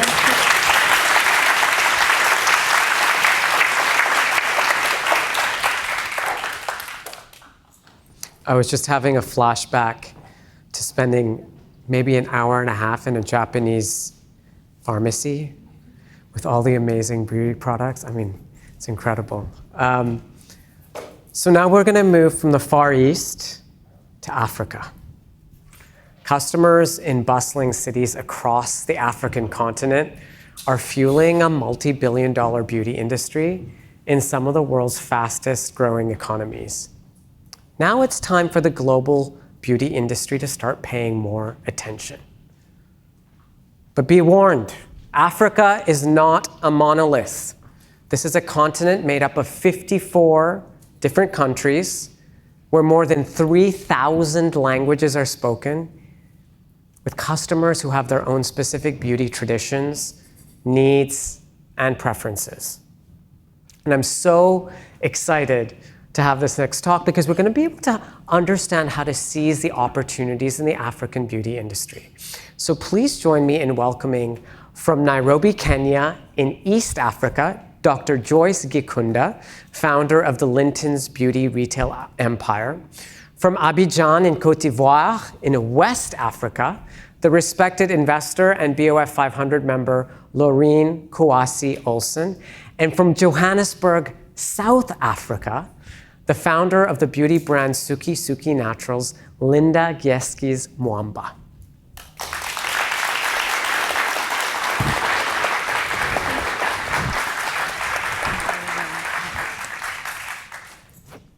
How are you? Please have a seat. Thank you. So I should probably disclose up front that I think the reason I was picked to do this talk is my family is from East Africa. Oh. My mother was born in the foothills of Mount Kilimanjaro in Moshi, Tanzania. And my father was born in what was a small town called Kisumu, Kenya. Oh my God. Yes, so this is like being home. Home. Yes, it's like being home. And I wanted to start with each of you to just paint a picture for us. I think there's so many things that people really don't understand about this vast, beautiful, diverse African continent. So I wanted to start with each of you to just tell us a little bit about where you are from, what people need to understand about the places you're from, and how you got your start in the beauty industry. You know, one of you is an investor, one of you is a retailer, one of you has your own brand. But tell us a little bit about your stories. And Dr. Joyce, can we start with you? Thank you, Imran. Nice to meet you. Nice to meet you too. And I feel like I'm home, having somebody from back home right here. I'm Dr. Joyce Kikunda, a pharmacist by profession, qualified in Nairobi University, pharmacy degree in the 70s. I don't know what you thought calling an old woman here, but I'll try to do my best. And especially after starting with the Gen Zs who are here, beautiful girls, I sort of felt intimidated in a way. So the 70s, after qualifying, I joined the government of Kenya, worked for 10 years as the chief pharmacist. After that, I ventured into retail pharmacy, a family business that I was supported by the family to start. And while there, I felt something that was pushing me. I looked at the market and I felt that we needed something special because of the clientele that would come to the pharmacy with the needs that they had. So hence, removing the veterinary products that were the order of the day that time, bringing in beauty products that we did not even have sources from anywhere. The places you could find, 70s, put your mind into the 70s, the 80s. I'm glad I'm here. You asked me about this journey because I'm not just an observer. I participated personally in actually introducing retail, beauty retail in Kenya, in that little pharmacy, and started with one counter of beauty products that I would source by traveling out there. When I traveled to source for pharmaceuticals in Pakistan, in UK, in US, I would carry briefcases. That was the order of the day. We used to call that suitcase import. Suitcase importation business. So when you ask me the journey where we are right now, it is so clear, it's like day and night, that from suitcase business, now we can press a button and get products right there. So that's one of the changes that actually is so visible. The other one I have observed, in the 90s, it started growing. Global brands entered the industry, partnered with us, and printed with us actually to move from the pharmacy business to now focus more on the beauty business.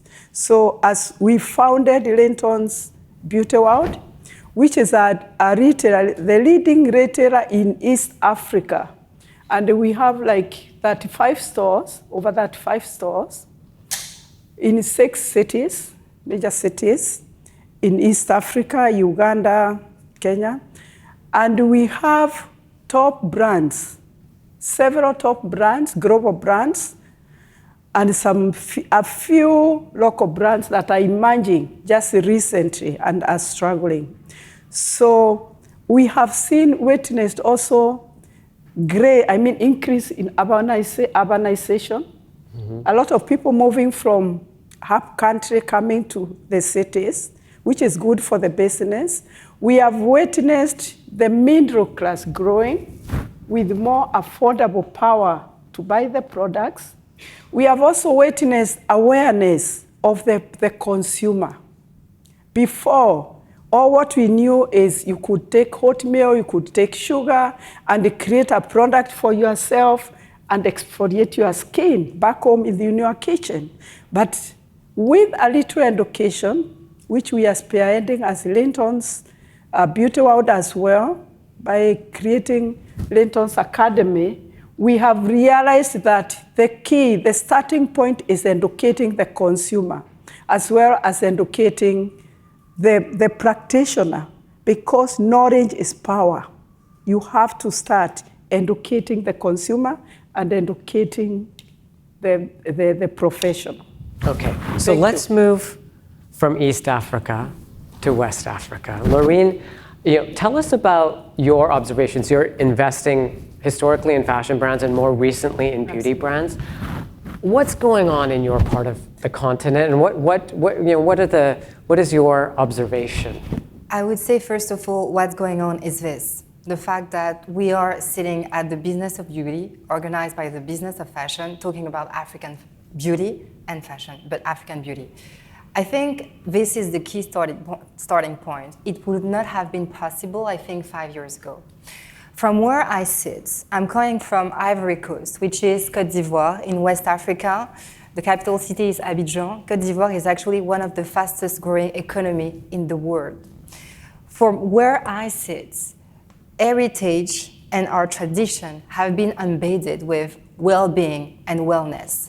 It's just the way we were brought up. Like if you take sheep butter, for example, marula oil or baobab, we've all been grown up with those kind of properties on the fact that it's still moisturizing. For example, these products, these ingredients are natural to us. So the reason why, and to come back to my story, I've decided to create my company, which is reimagine Ventures, to invest in African brands, is because basically I've realized that there is a new market where African consumers themselves need African brands. And those brands need to be supported, grown, and also, I think, catered to help grow in their local market. Today, 3 years after having created reimagine Ventures, we have invested in 25 brands. What we tend to see is, at the beginning, we were 70% focusing on fashion. But on Africa, fashion is actually embedded in beauty and vice versa for the same very reason that I've just described. So we have decided to venture into the beauty industry.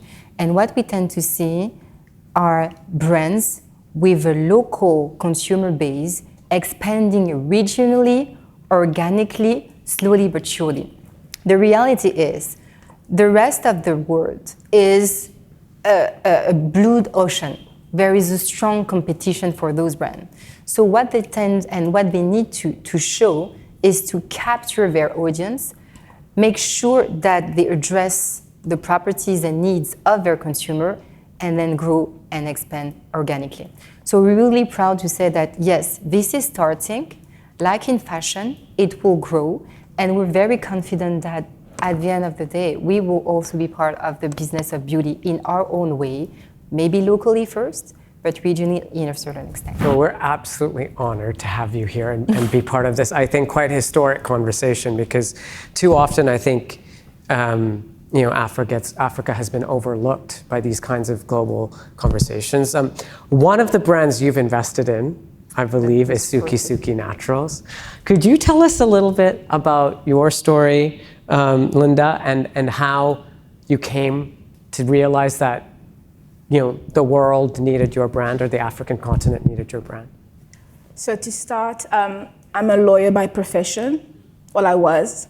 And I had no intention of starting a beauty brand. It was, I've had my brand for 10 years now, and I had no intention of starting a beauty brand. I just love beauty. I just loved it, but I didn't know how to. I couldn't source products at the time. Things have changed, but at the time I stopped relaxing my hair. So I wanted to look for products that could care for my hair naturally. And I remember a couple of years ago, when I had stopped relaxing my hair and I shaved it all off, my mother had made a trip to Canada, and I was like, Mom, bring me back this and this product. And it was like, for like 3 conditioners, it was like $100, and I was a student at the time. I was just like, I can't afford this. I can't afford to take care of my hair. So I was like, okay, you know what? Let me just do it by myself. Like many beauty brand founders, I just started concocting my own mixtures and shared it with family and friends.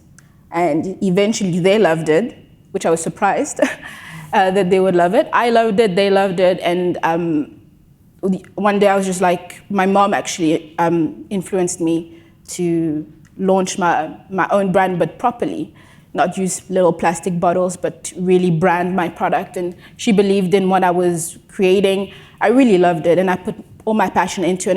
But I really wanted to use ingredients indigenous to where I was, because I believe nature is intelligent, and that, living in Johannesburg is very dry. And I just believe that, you could find the best ingredients. You didn't have to go far where we were. And I was right. So I started using, Kalahari melon seed oil, baobab oil, marula oil, and powders and clays, and I started making my own products, and I launched in 2014. That's what got me here.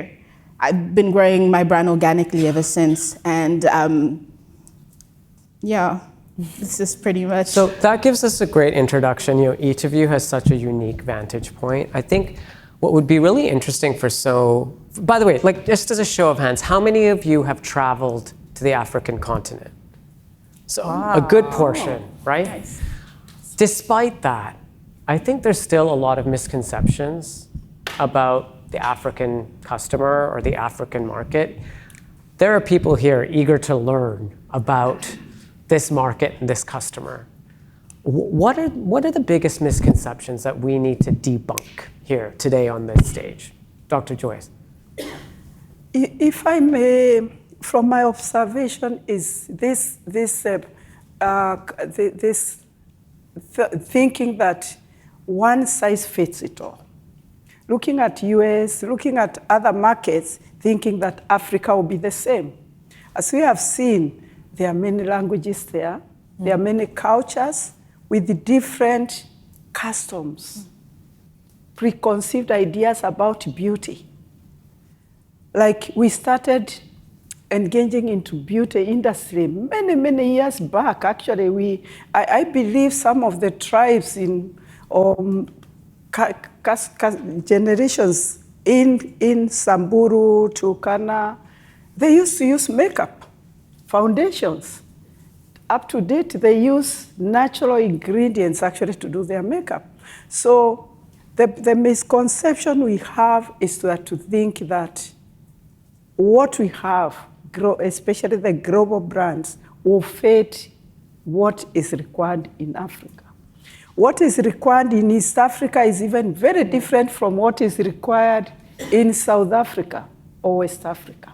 We have very diversified.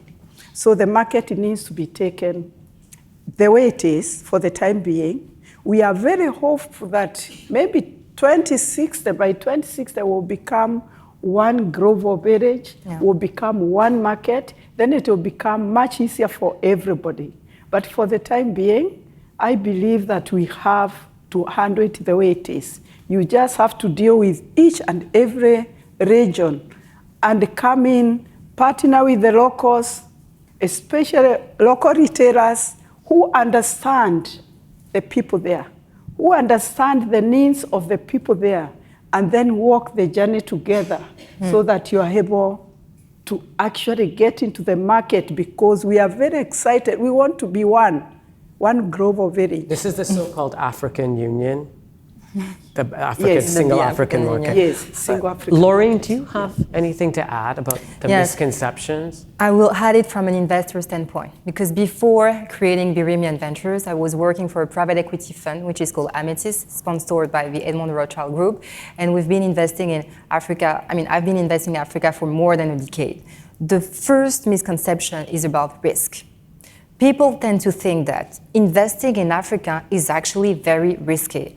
Their answer is no, not more risky than in every part of the world. The reason why is because in Africa, you have economical cycle, political cycle, but most importantly, you have growth and a middle class which is growing. And today, the second misconception is that the growth of our continent is coming from outside. This is no longer true, because from within, we have people consuming, we have people buying, traveling, and so on and so forth. If you take, for example, the telecommunication sector, the growth of that sector by itself alone was more than triple digits in 20 years' time. Today, one African has at least 3 phones, so the economy is very digitized, which means that not only we have the youngest population in the world, so 70% of the Africans are under 30, but they're very digitized, which means that they have access to the global market. They can buy everything from their phones. We were talking about Gen Zs. The reality is we are Gen Zs, but I'm actually much more older than the rest of my peers on the continent, being 41. And the third thing is, actually, this is the next consumer opportunity.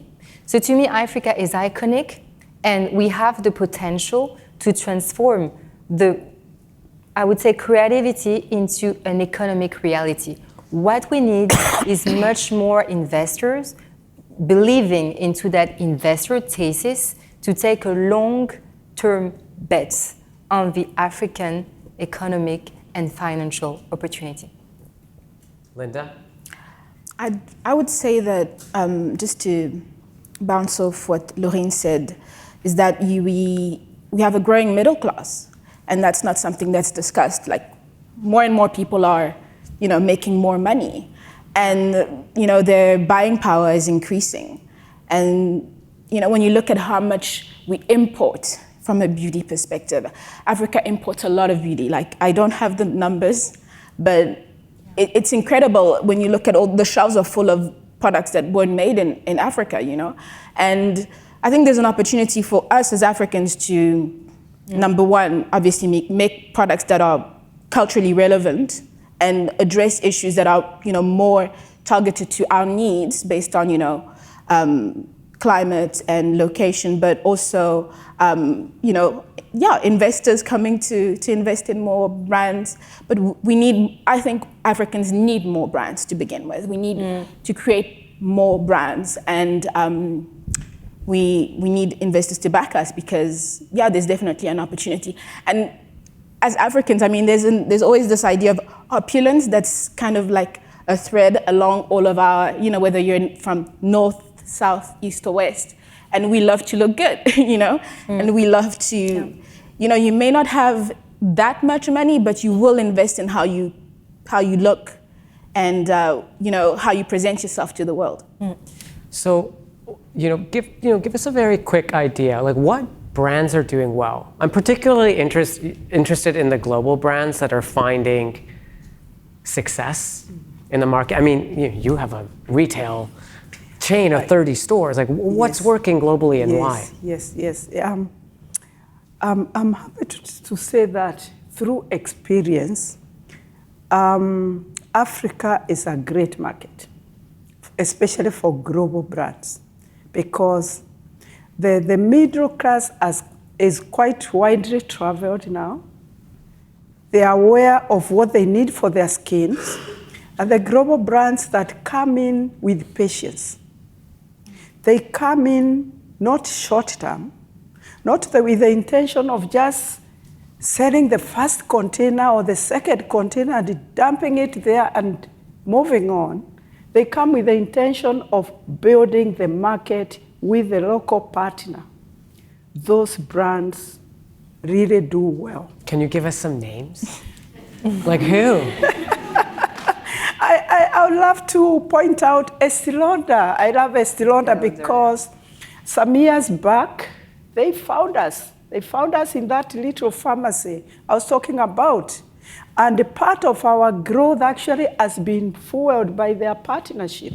They have invested in that partnership to the extent of actually realizing we do not have the know-how even to make the beauty counters, to organize the industry the way it is supposed to be organized. It's very interesting to realize that when they came in, they made the counters in South Africa. Thank you. South Africa is usually ahead of Kenya in many things, and they are our sisters and brothers. We rely on them. So they made that counter, and they made it such a big deal to come and launch that counter in Kenya, Nairobi. After that, when the other brands like Dior, Chanel, Clarins, when they realized this, when they saw it, and I hope Shiseido, who was just here, the lady, the Japanese, I'm waiting for you. when the others realized that, they came in a big way. So we are at a stage where we are enjoying this being pampered. Exactly. Really being pampered. And that is what contributes to the growth or to the success of these global brands. Patience, willingness to really get down and learn about the people, their customs, their traditions, their requirements. And some of them have had to go back to the drawing board because what Estée Lauder came with especially with foundations, with the lipstick shades, is not what we have today. Because of willingness to study the market, they have turned it around. They have changed. What you find maybe here in US is not now what you find in East Africa. We have shades that fit us. Lancome, the same thing. They have had to do the same thing.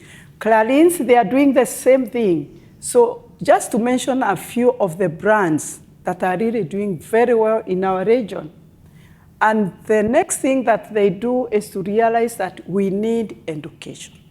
Education. Yeah. You can't upsell, you can't promote a brand without creating awareness to the consumer, as I've said before, to the consumer and to the professional who is consulting. Because coming from a pharmacy background as well, I strongly believe that cosmetics are not just supermarket items that are sold off the counter. Cosmetics are made of ingredients that make pharmaceuticals. So we need to approach it through consultational basis.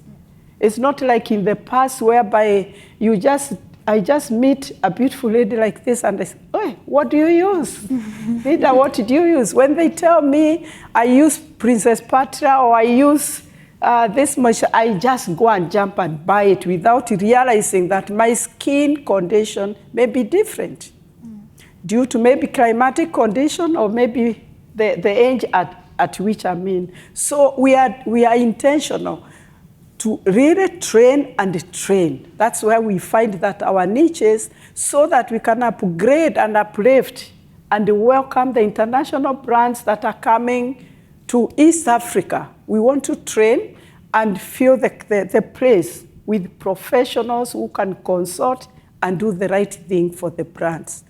Right now, we are at a stage whereby even quarterly trainings by Stylonda or Clarins, we are still getting trainers from France. We're still getting trainers from US. We want that to be a thing of the past so that the economies of scale, so that the cost of the product can also come down, because the more we make the supply chain more affordable, more, easier flowing, the less we are going to put on and add on to the product, because that is one of the other challenges we have due to the taxation in our countries. I think we have challenges. We have challenges as AMIA. Maybe this is not the forum as we interact. Imran, yeah, we can continue that. Yes, you can continue that chat. I just want to go to Lorraine and Linda very quickly for quick pieces of advice for people here who want to understand and break into the market. No, exactly. I think two main takeaways. There is room for everyone, like big global brands, Estée Lauders, and so on and so forth, but also small, locally homegrown brand. Why? Because of what we call now the African pride. African pride. So Africans are actually proud to wear and to use products that are coming from the continent, from within. But on the other hand, especially in Western Francophone Africa, we all love to go to Paris, to go to Dior, to go to Chanel, and whatever. So those two kind of dynamics cannot oppose themselves. They're complementary. And I think the biggest and the biggest win will be when the Chanels, the Dior would have collection made with locally homegrown brands so that they can help them grow. I think at the end of the day, this is what we need to achieve, like cultural collaboration to grow us all together. I think you said that beautifully. To add to that, I would say that, yes, we can totally coexist. Smaller, let's call them indie, disruptive brands, really have that power, they have that authenticity that I don't quite believe that the bigger brands can duplicate. And that's where they need to, focus on your strength and the dialogue that you can have with, the locals. The language is always important. But to talk about, big brands that are just obviously prominent on the continent, L'Oreal is here to stay. We love L'Oreal. And but there's a lot that we can learn from big brands like that, how to speak to our customer. But obviously, we're very limited. You know, L'Oreal can afford to speak the way it does because it has the funding, it has the, to invest in the marketing. There's only so much you can do. I mean, I started selling my product in markets, and that was great because you get to meet your customer, you get to understand them, but you can't. That's not sustainable. You know, so how do you speak on a global? So yeah, I would say, yeah, we can coexist. Yeah. Well, that was an absolutely fascinating but all too brief tour across such an incredible, diverse continent. I hope that everyone will have a chance to have personal conversations with these three incredible women and entrepreneurs over the next couple of days. Thank you so much. Thank you so much. Thank you very much. Thank you.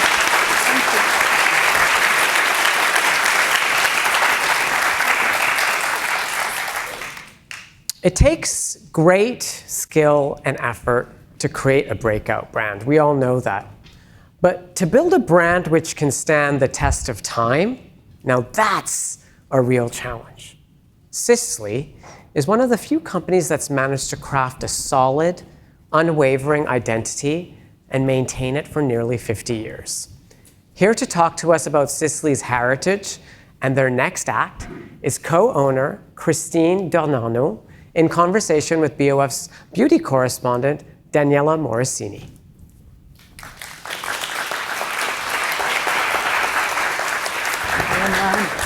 Really nice to see you. So, Christine, you've been with Sisley, the family company, for 25 years, but you worked at other places as well.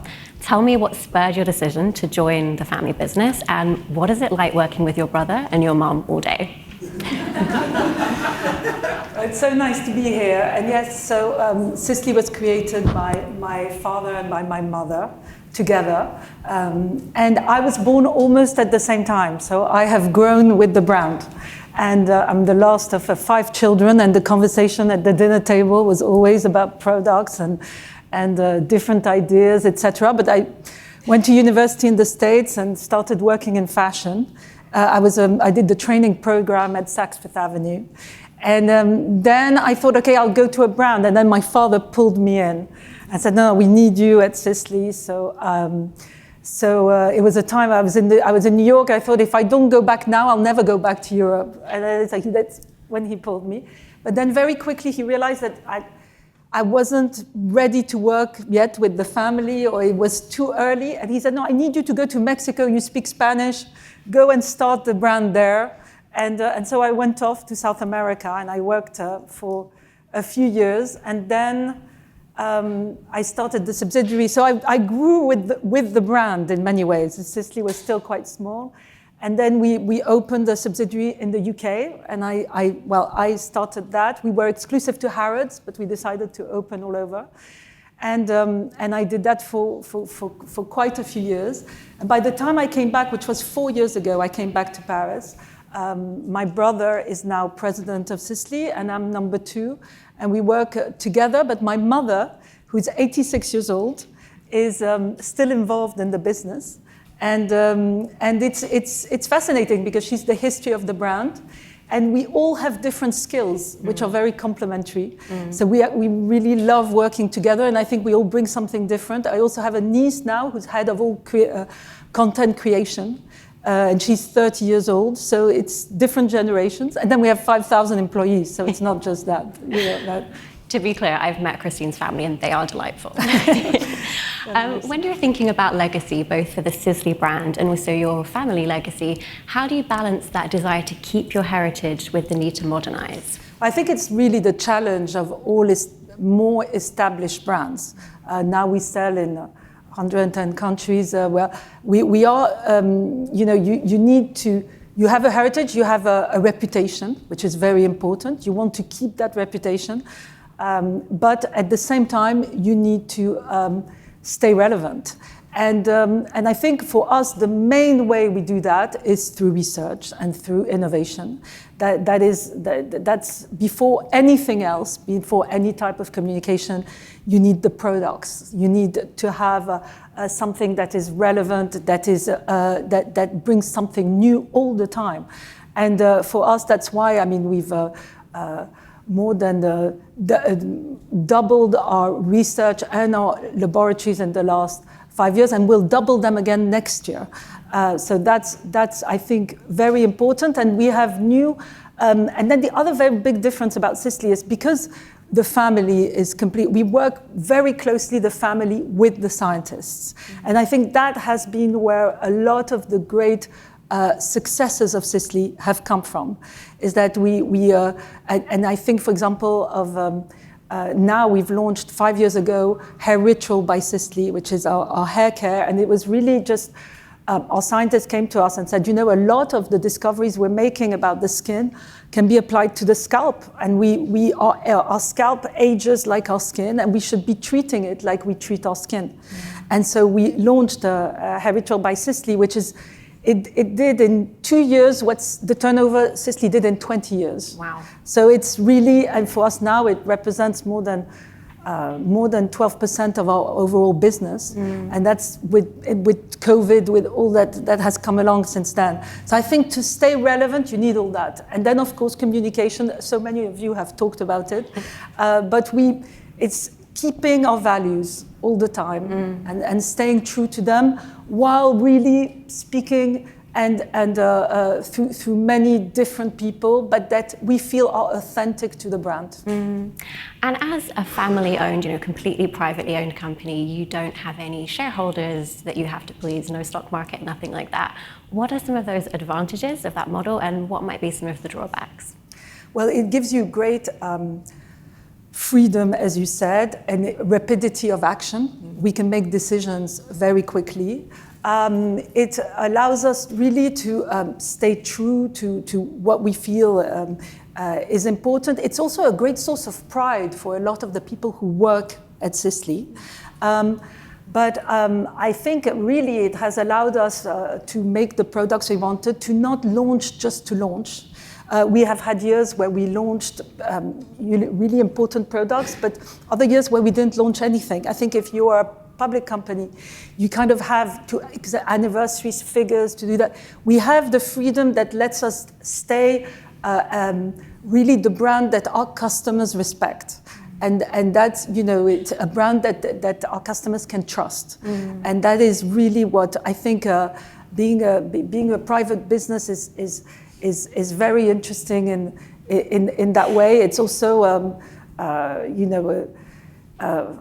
if you look at the challenges, maybe you're investing your own money, so you're a bit more careful about certain sort of areas of, like, we don't have big, how do you call it, égérie in French, big stars that we sign up like that to. But we also feel that fits with our brand. We want to keep it more authentic. We'll invest more in staff and consultants for the stores, for example, which we feel are very important, because we feel, as we were saying here before, service is very important. We don't have one cream for everybody. We want to really look at the same. So all that, looking at service is important to us. So those are the sort of things, and maybe the challenges the challenges end up being strengths. Yeah. So I think. And a lot of beauty brands are trying to work out their luxury strategy right now. A lot of fashion brands moving into beauty, and lots of the conglomerates as well. How have you made that elevated luxury feeling a core tenet of the brand and kept it so resonant with so many shoppers today? Yeah. So for us, luxury is really efficacy. So it's really about having, we make products using the best quality active ingredients from plants. We make formulas that are complex. And that for us is at the core. We want someone to use our cream, or if it's the creams, but we do other things too, but it's to see either an immediate result or a result after 5 days. say, wow, I started using this and my skin looks great, and then they talk, and that for us is luxury. And yes, the price point is high, but not for all our products. It depends. Some have higher price point than other. But when my father started Sisley, he really felt there was a gap in the market for that, to really use the best and tell our scientists, you can use whatever you want. You can take whatever time you want to develop a product. We're not in a hurry. And that way you do something, but we want something that will be different and better. That was at the idea at the base of it. I know you said before, not all of your customers are traditional luxury customers. Yes, and they're not. And then we have a lot of, for example, our makeup is one of our fastest growing areas. And that we have a lot of really the Gen Z using. We have a lot that comes on TikTok. I mean, we have a lot, but we still go from this idea of quality, and our makeup is in the most, in the higher price point. But for example, our concealer is one of the most sold products from Sisley now, and definitely in units. And it's because people feel that it's great to use, and then it's relevant to a whole other generation. And it was interesting. I was listening interestingly to all the anti-aging, because that is a big part of our business and has always been. But the way we look at aging is changing, and preventive aging or slow age. I like the term slow aging, which I hadn't heard actually. So I was interested by that. Is also, so how do we look the best at any age? And that is what we try to teach and show to a younger generation. Yeah. And talking a little bit about your new brand, Nure, so this is the first new line you've launched in, I think, almost 50 years. So this is a sort of neuroscience-inspired skincare line. Why not call it Nure by Sisley? Why did you not want to sort of piggyback on the halo effect of your core brand? Well, we thought a lot about it. And I mean, we've started research on neuroscience about 20 years ago at Sisley. And it's really a new, vast field of opportunity and invention for skincare amidst many other areas. And interestingly, when we started Sisley, there was the new electronic microscopes that opened a huge, new vast field for plant-based products, because in any given plant, there's more than 100,000 active ingredients, sometimes between 100,000 and 200,000. So by being able to isolate new active ingredients, we felt that there was a whole new field, and that's when we launched Sisley. Now with Nure, we feel that this field of neuroscience, it has so much potential that we thought we should launch a new brand. And also, we feel that brands should stay quite simple. Customers want to understand how a product works. And if we were to bring the neuroscience into Sisley, it would have complicated very much how we did the formulas of Sisley. And so we thought, okay, well, let's launch a new brand focused on neuroscience. But it's all about the skin. So it's all about, we isolated active ingredients that work on the neuromediators, that then work on the brain. And now with the ERM, we can actually see, we can map the brain and how the brain responds to any active ingredient, and then how the skin then responds to that response. And it's fascinating that our skin is very much linked to our brain. And as we blush and as when we're stressed, our skin doesn't look good. All that field is a new field, and we've actually seen that from the aging process, we can make a difference through neuroscience. Without thinking about redness of the skin, but also the firmness of the skin. All that can be affected by acting on how we feel. Yeah. So. And kind of, starting over with a new brand, what have been some of the early learnings from Nure? Well, we're happy. We're launching in just a few countries to start, and we're seeing how it goes. But one of the first things that we have consultants in store, and we're seeing that we've launched in 5 countries, And we see that the customers, they want to hear about the neurosciences, but they really want to know on the skin what it's going to do. And then as we've talked also, customers now want to feel good. They want our skincare plays different roles in our life, and one of them also is one of making us more confident, making us feel better in our own skin, literally, and so this all is coming into how the customers are discovering the brand, because the customers are just discovering it. And for emerging brands that want to be in the premium space, they want to build a 50-year brand, a 100-year brand, a forever brand. How do you advise them also to kind of maintain that while balancing new trends and shifts in the market? Well, I personally, and the way we feel at Sisley is that you really need to stick to your guns. You need to have your own point of view, and I think the brands that really will come and launch and be a success, they have a very clear idea of what they want. And interestingly, at Sisley, we've always been forbidden to talk about other brands or other brands' products. It was my father who started that, because he says, then you don't create. You're just, you're copying and you're not innovating.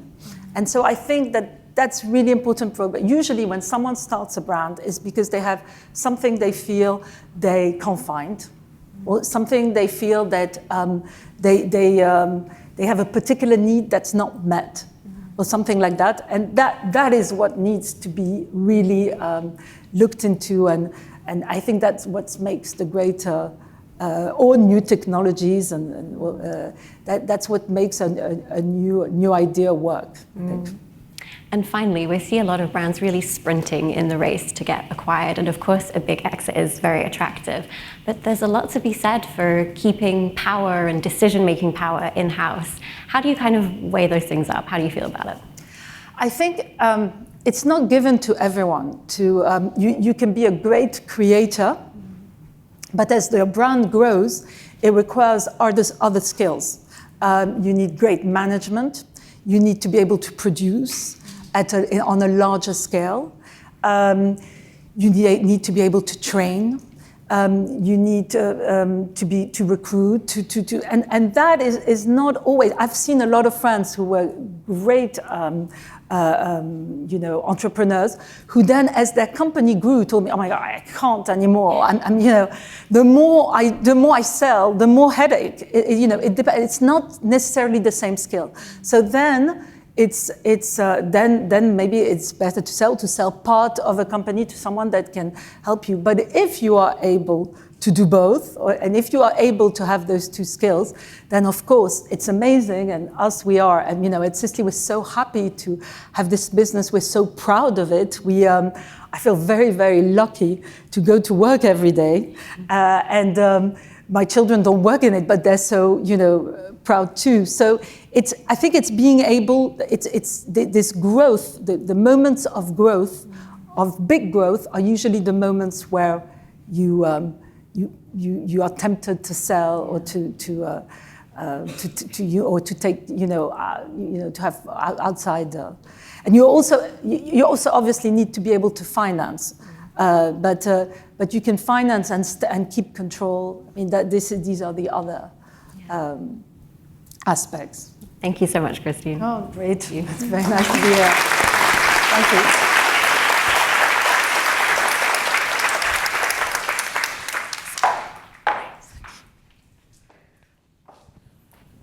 Hi again. While difficult to acknowledge, there is often a chasm between intention and action. Despite trying to do well and right by others, many of us fall short. Our lived experiences simply don't match what our values are or can be. But against a global political backdrop of unrest, where many marginalized groups face greater persecution daily, there is an onus on all of us to act more inclusively, to simply do more. Here to talk to us about closing that gap is actress, comic, content creator Dylan Mulvaney, in conversation with intuitive life coach and founder of 822 Group, Mary Fonteness.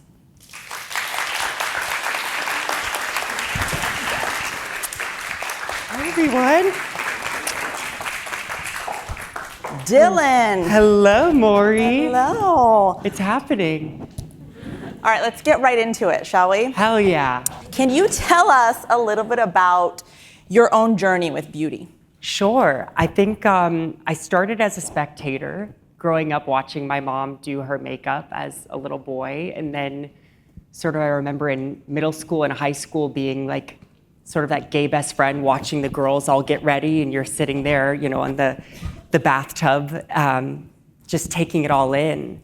And I remember when it came time to really wanting to be a part of that, there was so much shame. And I remember going to the MAC counter because my mom used MAC makeup. And I was too embarrassed to ask them to shade match me in high school, but I really wanted some foundation. And so I just bought a random color, and it was the most orange color you've ever seen. And yet I still felt so iconic putting it on. And yet there was that shame there. And I think now, you know, being 2.5 years into my transition, beauty, especially right at the beginning, was sort of my armor, and that encapsulates skincare, makeup, hair care, fashion, but there's so much to learn. And I think it was still quite intimidating. There was still a lot of shame, and I think finding, you know, where to go or who to ask for help, I think that's why the internet has been so powerful for people like me who maybe, you know, don't have all the answers, but can get some help in the privacy of our own homes. And I think that for a lot of trans and queer people, it is also a way to show who we are. It is a way to enhance those things. And especially, I think I'm a very feminine person. And so it's been such a gift to sort of exist in this world and get to know the people in this space, but also to figure out what beauty means to me. And so what was it like for you as brands, beauty brands, started to approach you to collaborate with you? What was that experience? Insanity. Because I grew up doing musical theater, and I think you know, content creation wasn't even something on my radar, and I didn't even know what a brand deal was. And it felt like a happy accident, TikTok in general. I was on there really just to connect, and it was almost like a journal for me. And then there's a lot of people reading your journal, and that can get to be a bit freaky. But what was really cool was that I was learning these skills, especially in the beauty space, as these brand deals started entering my life. And so it was kind of like the consumer was getting to watch me learn through these advertisements. And I think the most successful ones were the ones that really enhanced what it was that I wanted to say instead of being handed a very specific brief. And I think that it was just so special to get to form the relationships with the people in the industry, and to my musical theater self could have never believed that this would have all happened. Were there any brands specifically that stand out to you that you really enjoyed the collaboration, and why? For sure. I remember Neutrogena. This was probably around like maybe my second month on TikTok since going viral. And y'all remember the splash campaign that they have? Well, they asked me to be the first trans person to do the splash campaign. And what was so special about it was released in June, but it had absolutely nothing to do with my identity. They didn't bring up, you know, my transness. It was just me doing this video, and we put comedy into it. And I thought that was such an excellent way of inclusivity, because I was being included in this really iconic packaging without it feeling like it was capitalizing directly on my identity. Someone else that I dearly love working with is Ulla Henriksen, an incredible skincare company. They actually brought me to Copenhagen, and I got to meet so much of their team and get to dance with Ulla on the tables. And I think, if you know Ulla, that's so the vibe. But what was so special was, I think, building that connection with the team and getting to see the people behind the emails. And I think there is that level of trust now that's built in, that we know each other well enough that we can talk to each other so freely. And I feel like I'm really an employee in that company rather than this sort of independent contractor. And that's something that I think we have to start treating content creators and talent like they're actually a part of the brand and less of these one-off sort of briefs that, take it or leave it. I think that can feel very isolating. We talk about this a lot when you and I are talking, that you grow most through your challenges. Absolutely. You went through a time last year when a brand partnership turned into something really challenging. Ooh. Do you mind sharing with us what that was like for you? Well, I don't think a beer boycott was on my 2023 vision board, but here we are. And that was honestly one of the most shocking experiences of my life, because first of all, I love beer, which it feels a little off-brand for the champagne sort of outfit of it all. But I went into that, and including all of my team went into that without a fear in the world, because I think when you're being hired by a company, there's this automatic assumption of like, hey, we got your back, you got ours. And there was just so much excitement around it. And the response to those advertisements was heartbreaking, because I think the reality was I knew that it was going to affect my life in the long term, but it was also affecting the trans community's life. And we watched it really put a dark shadow over Pride Month last year and extending into this year. And to have this trickle-down effect that I think, because of the way the brand responded, it gave permission to its consumers to continue bullying not only me, but the rest of the community. And I think that it really showed us how much power there is in the marketing space of how we're moving culture forward. And while they might have hired me because they were like, oh, this girl's got a great following, the engagement's up, we've never worked with a trans person before, but that means something. We've never worked with a trans person before. Okay, well, let's decide how that figures into the brand. Right. And is that part of, I heard brand DNA earlier, is that part of the brand's DNA, and why? And it's not something to be scared of. I think there's actually so many ways to lean in, but those are all things that have to be decided before the content goes live. Because then what ended up happening was, because those specific conversations hadn't happened and there wasn't plans in place, I got kind of thrown to the wolves there. And I think the most upsetting part for me was that when I do enter in a contract, like I said, I felt like I wanted to be a part of those conversations. Mm-hmm. And I had all these ideas for how to fix it, and yet they never called. And one of them I'll share with you, since we're in company, was I was like, I just always come from a place of like, comedy is so healing. And I think sometimes the way to bring us all back together is through a laugh. And I was like, okay, y'all, and whether this is me in this advertisement or not, but like, put us in like a Western bar. We've got a trans girl at one end of the bar and then a cowboy at the other. And it's like, and sort of them cracking open a beer together and just having a laugh. Because I think when we operate out of fear and when we operate out of a place of apologizing for a bold move that's made, it only further perpetuates the narrative that we did something wrong. Mm-hmm. And it made me think, oh my God, is my identity wrong? And that's how much power that these campaigns potentially have. Right.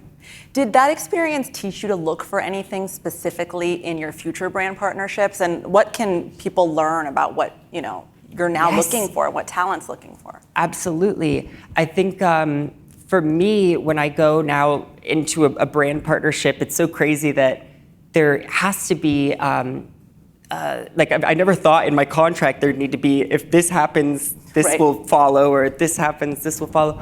But those things have to be mapped out, unfortunately, especially working with trans and queer creators. And I think that my favorite thing, like the Ulla Henriksen team, was having conversations beforehand and really making sure that these briefs are aligned and that you're not just sort of throwing spaghetti at the wall and seeing what sticks with all these creators, because every single one of them has a very different platform, a different audience, a different way that they use their voice.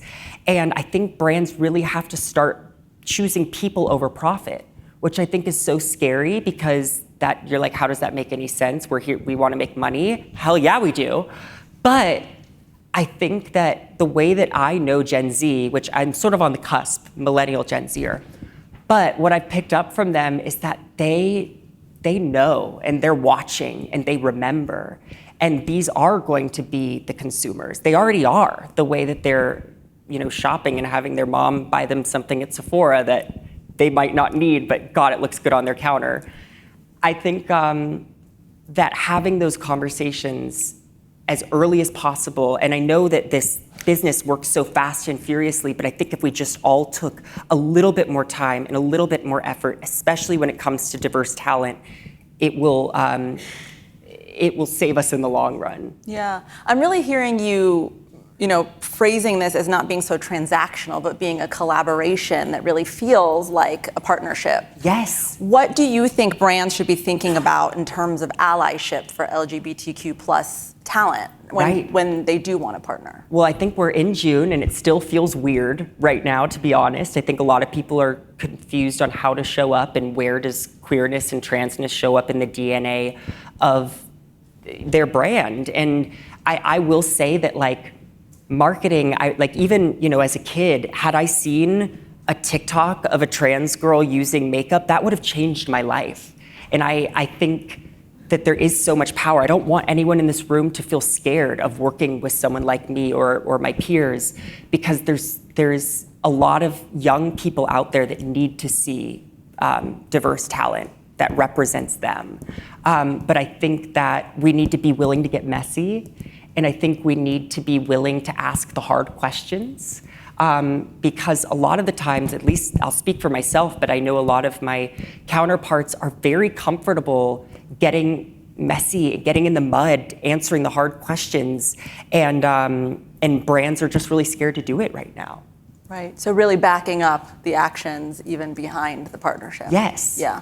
What kinds of questions can brands be asking LGBTQ plus talent when an idea of a partnership comes up to make sure that they are being good allies, but there's a values alignment going on? Absolutely. I think, firstly, when you're entering into a relationship with someone that maybe has a different identity than your own, it's how do you feel comfortable capitalizing or talking about this thing that doesn't feel exploitative? For example, I did this advertisement for a food delivery company, and I wrote the script, and it was super funny and smart and witty. I was so proud of it, and I sent it over to them, and they were like, this is great, but could you talk a little bit more about how hard your childhood was? And I was like, how does that have to do with delivering groceries? But at that point, I had already signed the contract, and I thought, oh, they're paying me a lot of money, so they deserve this, I guess. They deserve me to talk about my transness, and it would put me in a really uncomfortable situation. And so I think had they been transparent with, hey, we're really trying to check this box right now, and we're looking for a specific talent that's willing to talk about these things, I could have maybe passed. But we were already so far along, and they had something in their minds that I didn't know about. So it became, a bit exploitative, and I went through with it, and I don't think I would handle that the same way now. But I do think it's being very open in sharing also, I think, the values of the company. If I am the first trans person that you're hiring, why is that? Why is now the time? What is the move behind that? And I think that way we can both be on the same page of our morals and values. You said earlier that, not just being handed a script, but co-creating a brief really allows you to express your values too. Can you just say more about how that works with a brand well? Well, even specific to that beer company, I remember I think 6 or 8 of us got the same exact sort of script briefing. And this one particularly had something to do with sports. And I was like, well, that's not exactly part of my brand, but we're gonna, I guess, work around it. And had they given me the freedom to really write something for my audience, for my voice, I think it could have gone a lot differently. And that's why I don't think we can be copying and pasting things and putting them on to every single person, because it's just not gonna land. And the reason that these content creators are successful in the first place is because they knew what their audiences wanted to hear. Right. And I just wish there was, I know that there's usually a lot of money at play, but like that trust of why you're hiring someone is because they know what to say to get people excited or to hook people's attention. And as much as it's hard to sometimes let go of that power or that, I think that it's important, and I think that's where we need to focus on. And it also sounds, in the beer example, when organizations are siloed, sometimes that can present a challenge. Is that part of it? Is like you're working with one team and exactly. not Yes, in touch with another? I know there's usually kind of a chain of command of but I think that's why it's so important to directly connect with the creator, with the talent, put the face to the name. And really, I think in that situation too, it was like playing parent. They needed to step up and say, this was not acceptable. We can't give permission to people to act out in that way. Right. You were saying that Pride this year still has a hangover effect from last year. What do you hope to see from brands for Pride next year in terms of allyship? I think integrating queer talent in throughout the year so that when it comes time to June, it's the easiest call you can make because it's that relationship's already set up. And I think that really, making sure that there are people on your teams that can advocate for these creators, for these talents in ways that really has their best interests. And if you don't have that person on your team, then outsourcing and finding someone to consult. Because there are so many, queer people are like the most talented, iconic people in the world. Like they should be a part of these briefs. So I don't want us to be scared of entering that space again, because we are inherently a part of the beauty brand space and will be for forever. Absolutely. Dylan, thank you for sharing such a hopeful message. Dylan Mulvaney, everyone. Thank you, Maury.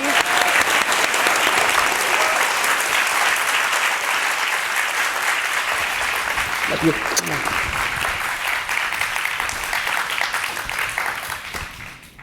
I had the opportunity to spend some time with Dylan last week in Paris, and she is absolutely a powerhouse.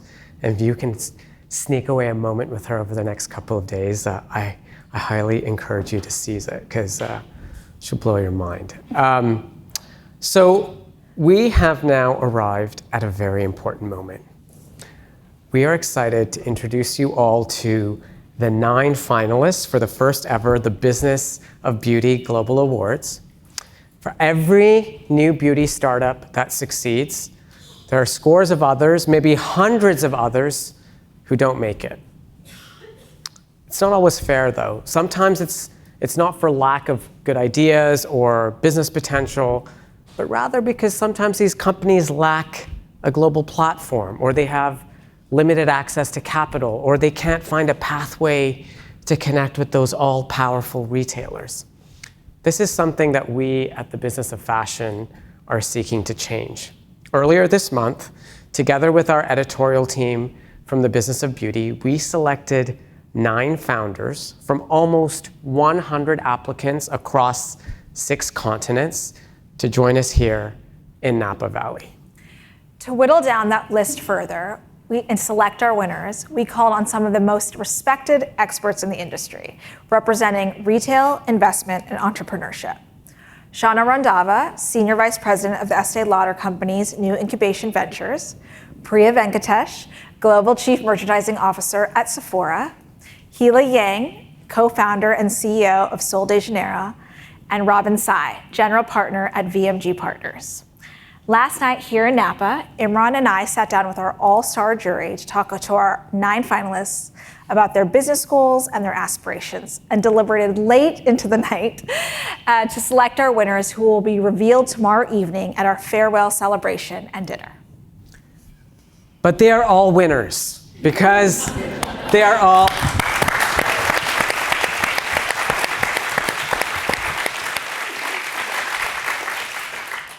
And one of our goals of bringing each of our finalists here to Napa was for them to meet all of you. So now, to give each of our finalists a chance to pitch to you. They're going to have a 60 seconds so you can get to know them a little better. They will be around here for the next couple of days. If someone piques your interest, if you're looking for a new product or a new founder to back or someone you just want to mentor, seek them out, say hello. But here we go, 60 seconds each. This is going to go by really fast. We're going to welcome them all onto the stage, and they'll pitch to you in 60 seconds. So here we go.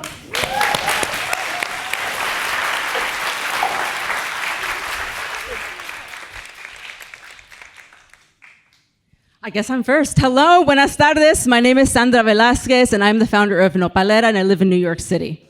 We champion Mexican heritage through our clean collection of body and hair care products powered by Mexico's nopal cactus. We harness the incredible natural benefits of this plant, and we couple it with a bold design aesthetic and bold scents to transform our customers' everyday routines into bolder body experiences. We believe that when we see our full potential reflected back to us in our surroundings, we move differently in the world, and we make different choices. We are inspiring our community to stand in their worth, and that is even more powerful than product efficacy or sustainable packaging. Thank you.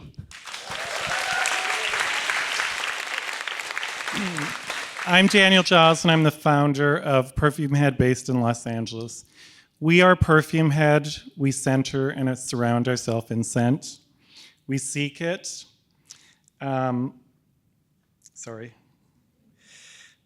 We breathe it. We travel to places and ideas through it. It's a trip, a cerebral superpower, a sensual signature. We join the words Osmo Smell and Cosmo Universe. This is the Osmocosm, where every scent has a story and every story has a scent. It's infinite, so we curate it together. We are Perfume Head, you are Perfume Head, we are all Perfume Heads. Our vision is to inspire the perfume head in all of us. Our mission is to indulge the perfume head in you. We do this through excellence in product. Every perfume head fragrance is an extract de parfum, beautiful and long-lasting, pure, potent, artisanal luxury. I invite you to inhale the universe. Thank you.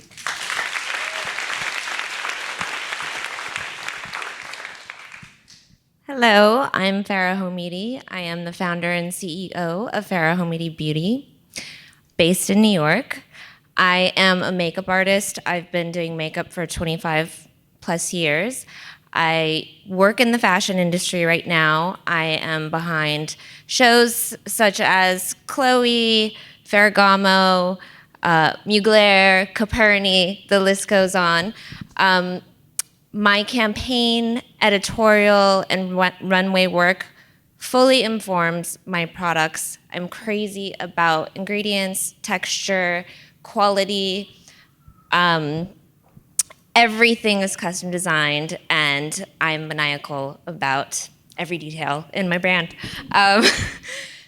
We are design-driven, clean, luxury beauty with a focus on being complexion considerate. Thank you.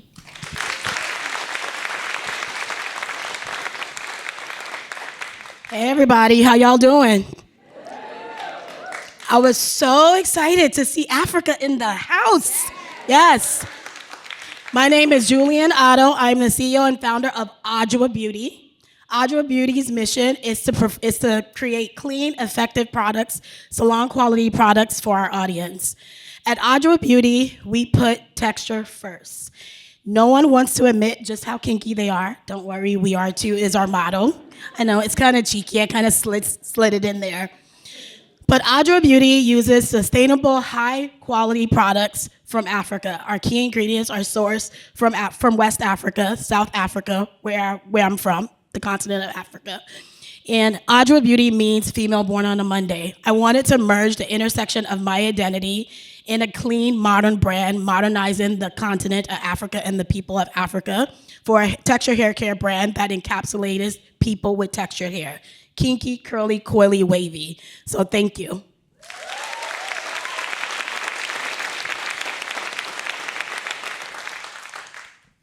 Hi, Hi, I'm Mara Rozak, and I'm the founder of Rose. I own a hair salon in Los Angeles, and I've been doing celebrities' hair for over 20 years. In the last 8 years, I actually styled 4 of the Best Actress winners: Emma Stone this year using Rose, Michelle Yeoh last year using Rose products.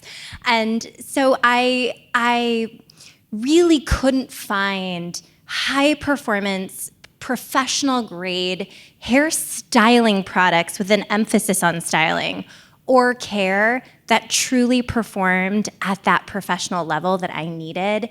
I needed them to be versatile, to create any look I needed to create on the red carpet or on my own hair. And so Rose was born out of that need, out of knowing what we need for our hair to be effortlessly beautiful and really enhancing what nature gave us, because your hair really is beautiful and it should and really can be an easy process. So. Hello, I'm Jamie Genevieve. I'm the founder of Vive, and I'm from Scotland, obviously. I started my journey on makeup counters in Scotland when I was 18 years old. I served thousands of customers, and they told me thousands of their stories, and they told me exactly what they wanted in a beauty brand. That allowed me to build Vive in the way that I did. I saw firsthand the transformation that makeup can have, obviously on the way that someone looks, but the way that they feel, the way that they carry themselves, and their confidence. I wanted to make a brand that supported by customers' belief in themselves, their own beauty, and not a beauty standard that has been thrust upon them. And across my personal social channels and the Vive channels, I have a reach of 3.5 million people, and they are like a focus group at our fingertips. The relationship that I've built with those customers makes them so willing and open to talk to me about anything. They tell me exactly what they want in a brand, and we listen to them. Because our award-winning formulas are loved by makeup artists, experts, and novices alike. And our omni-channel approach, I've run out of time. I'm so sorry. Yeah, love it. Thank you so much.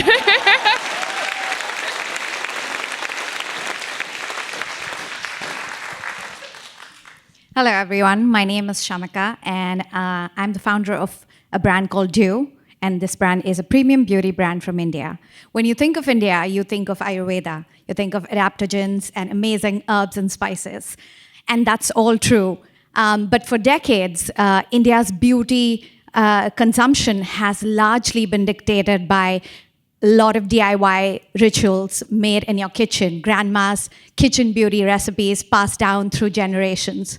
And in the last 5-7 years, when you hear that India is going through a beauty boom, there is a consumer in India that was wanting more higher efficacious products, more high-performing formulas.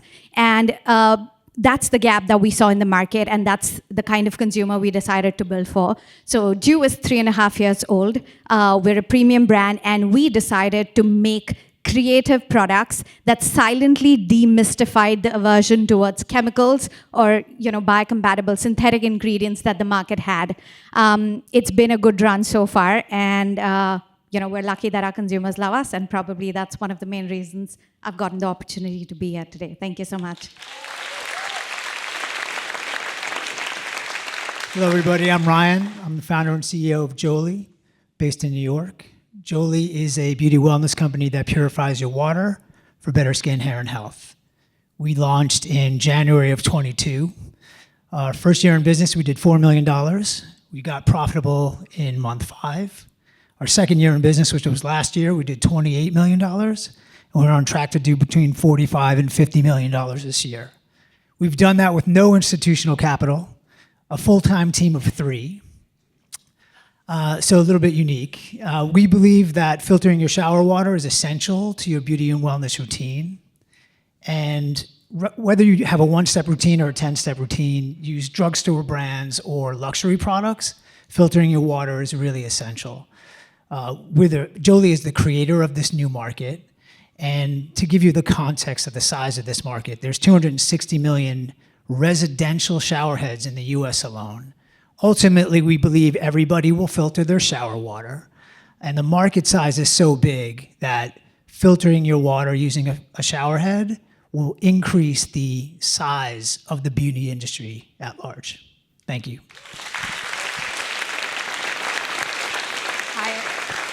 Hi. Okay, is it on? Hi everyone, I'm Natassia. I'm the founder and CEO of Conserving Beauty, all the way from down under Australia, if you can hear the accent as well.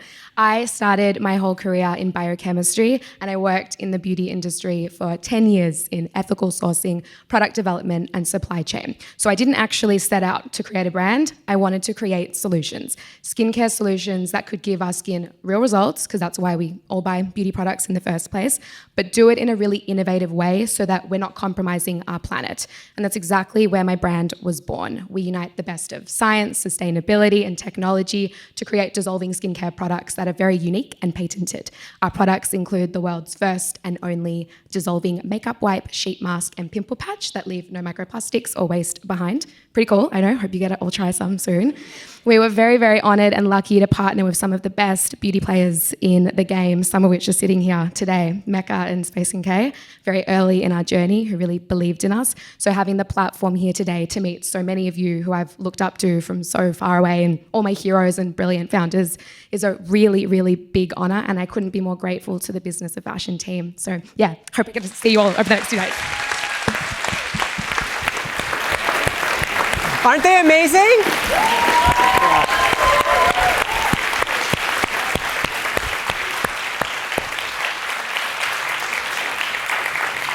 I just want to thank all our finalists for flying from all over the world. We didn't give them much notice because our team only really conceived of this awards program 3 months ago. So a big congrats to the BOF team, especially the team at the Business of Beauty. JL in the back corner there. We were hustling to get it all done.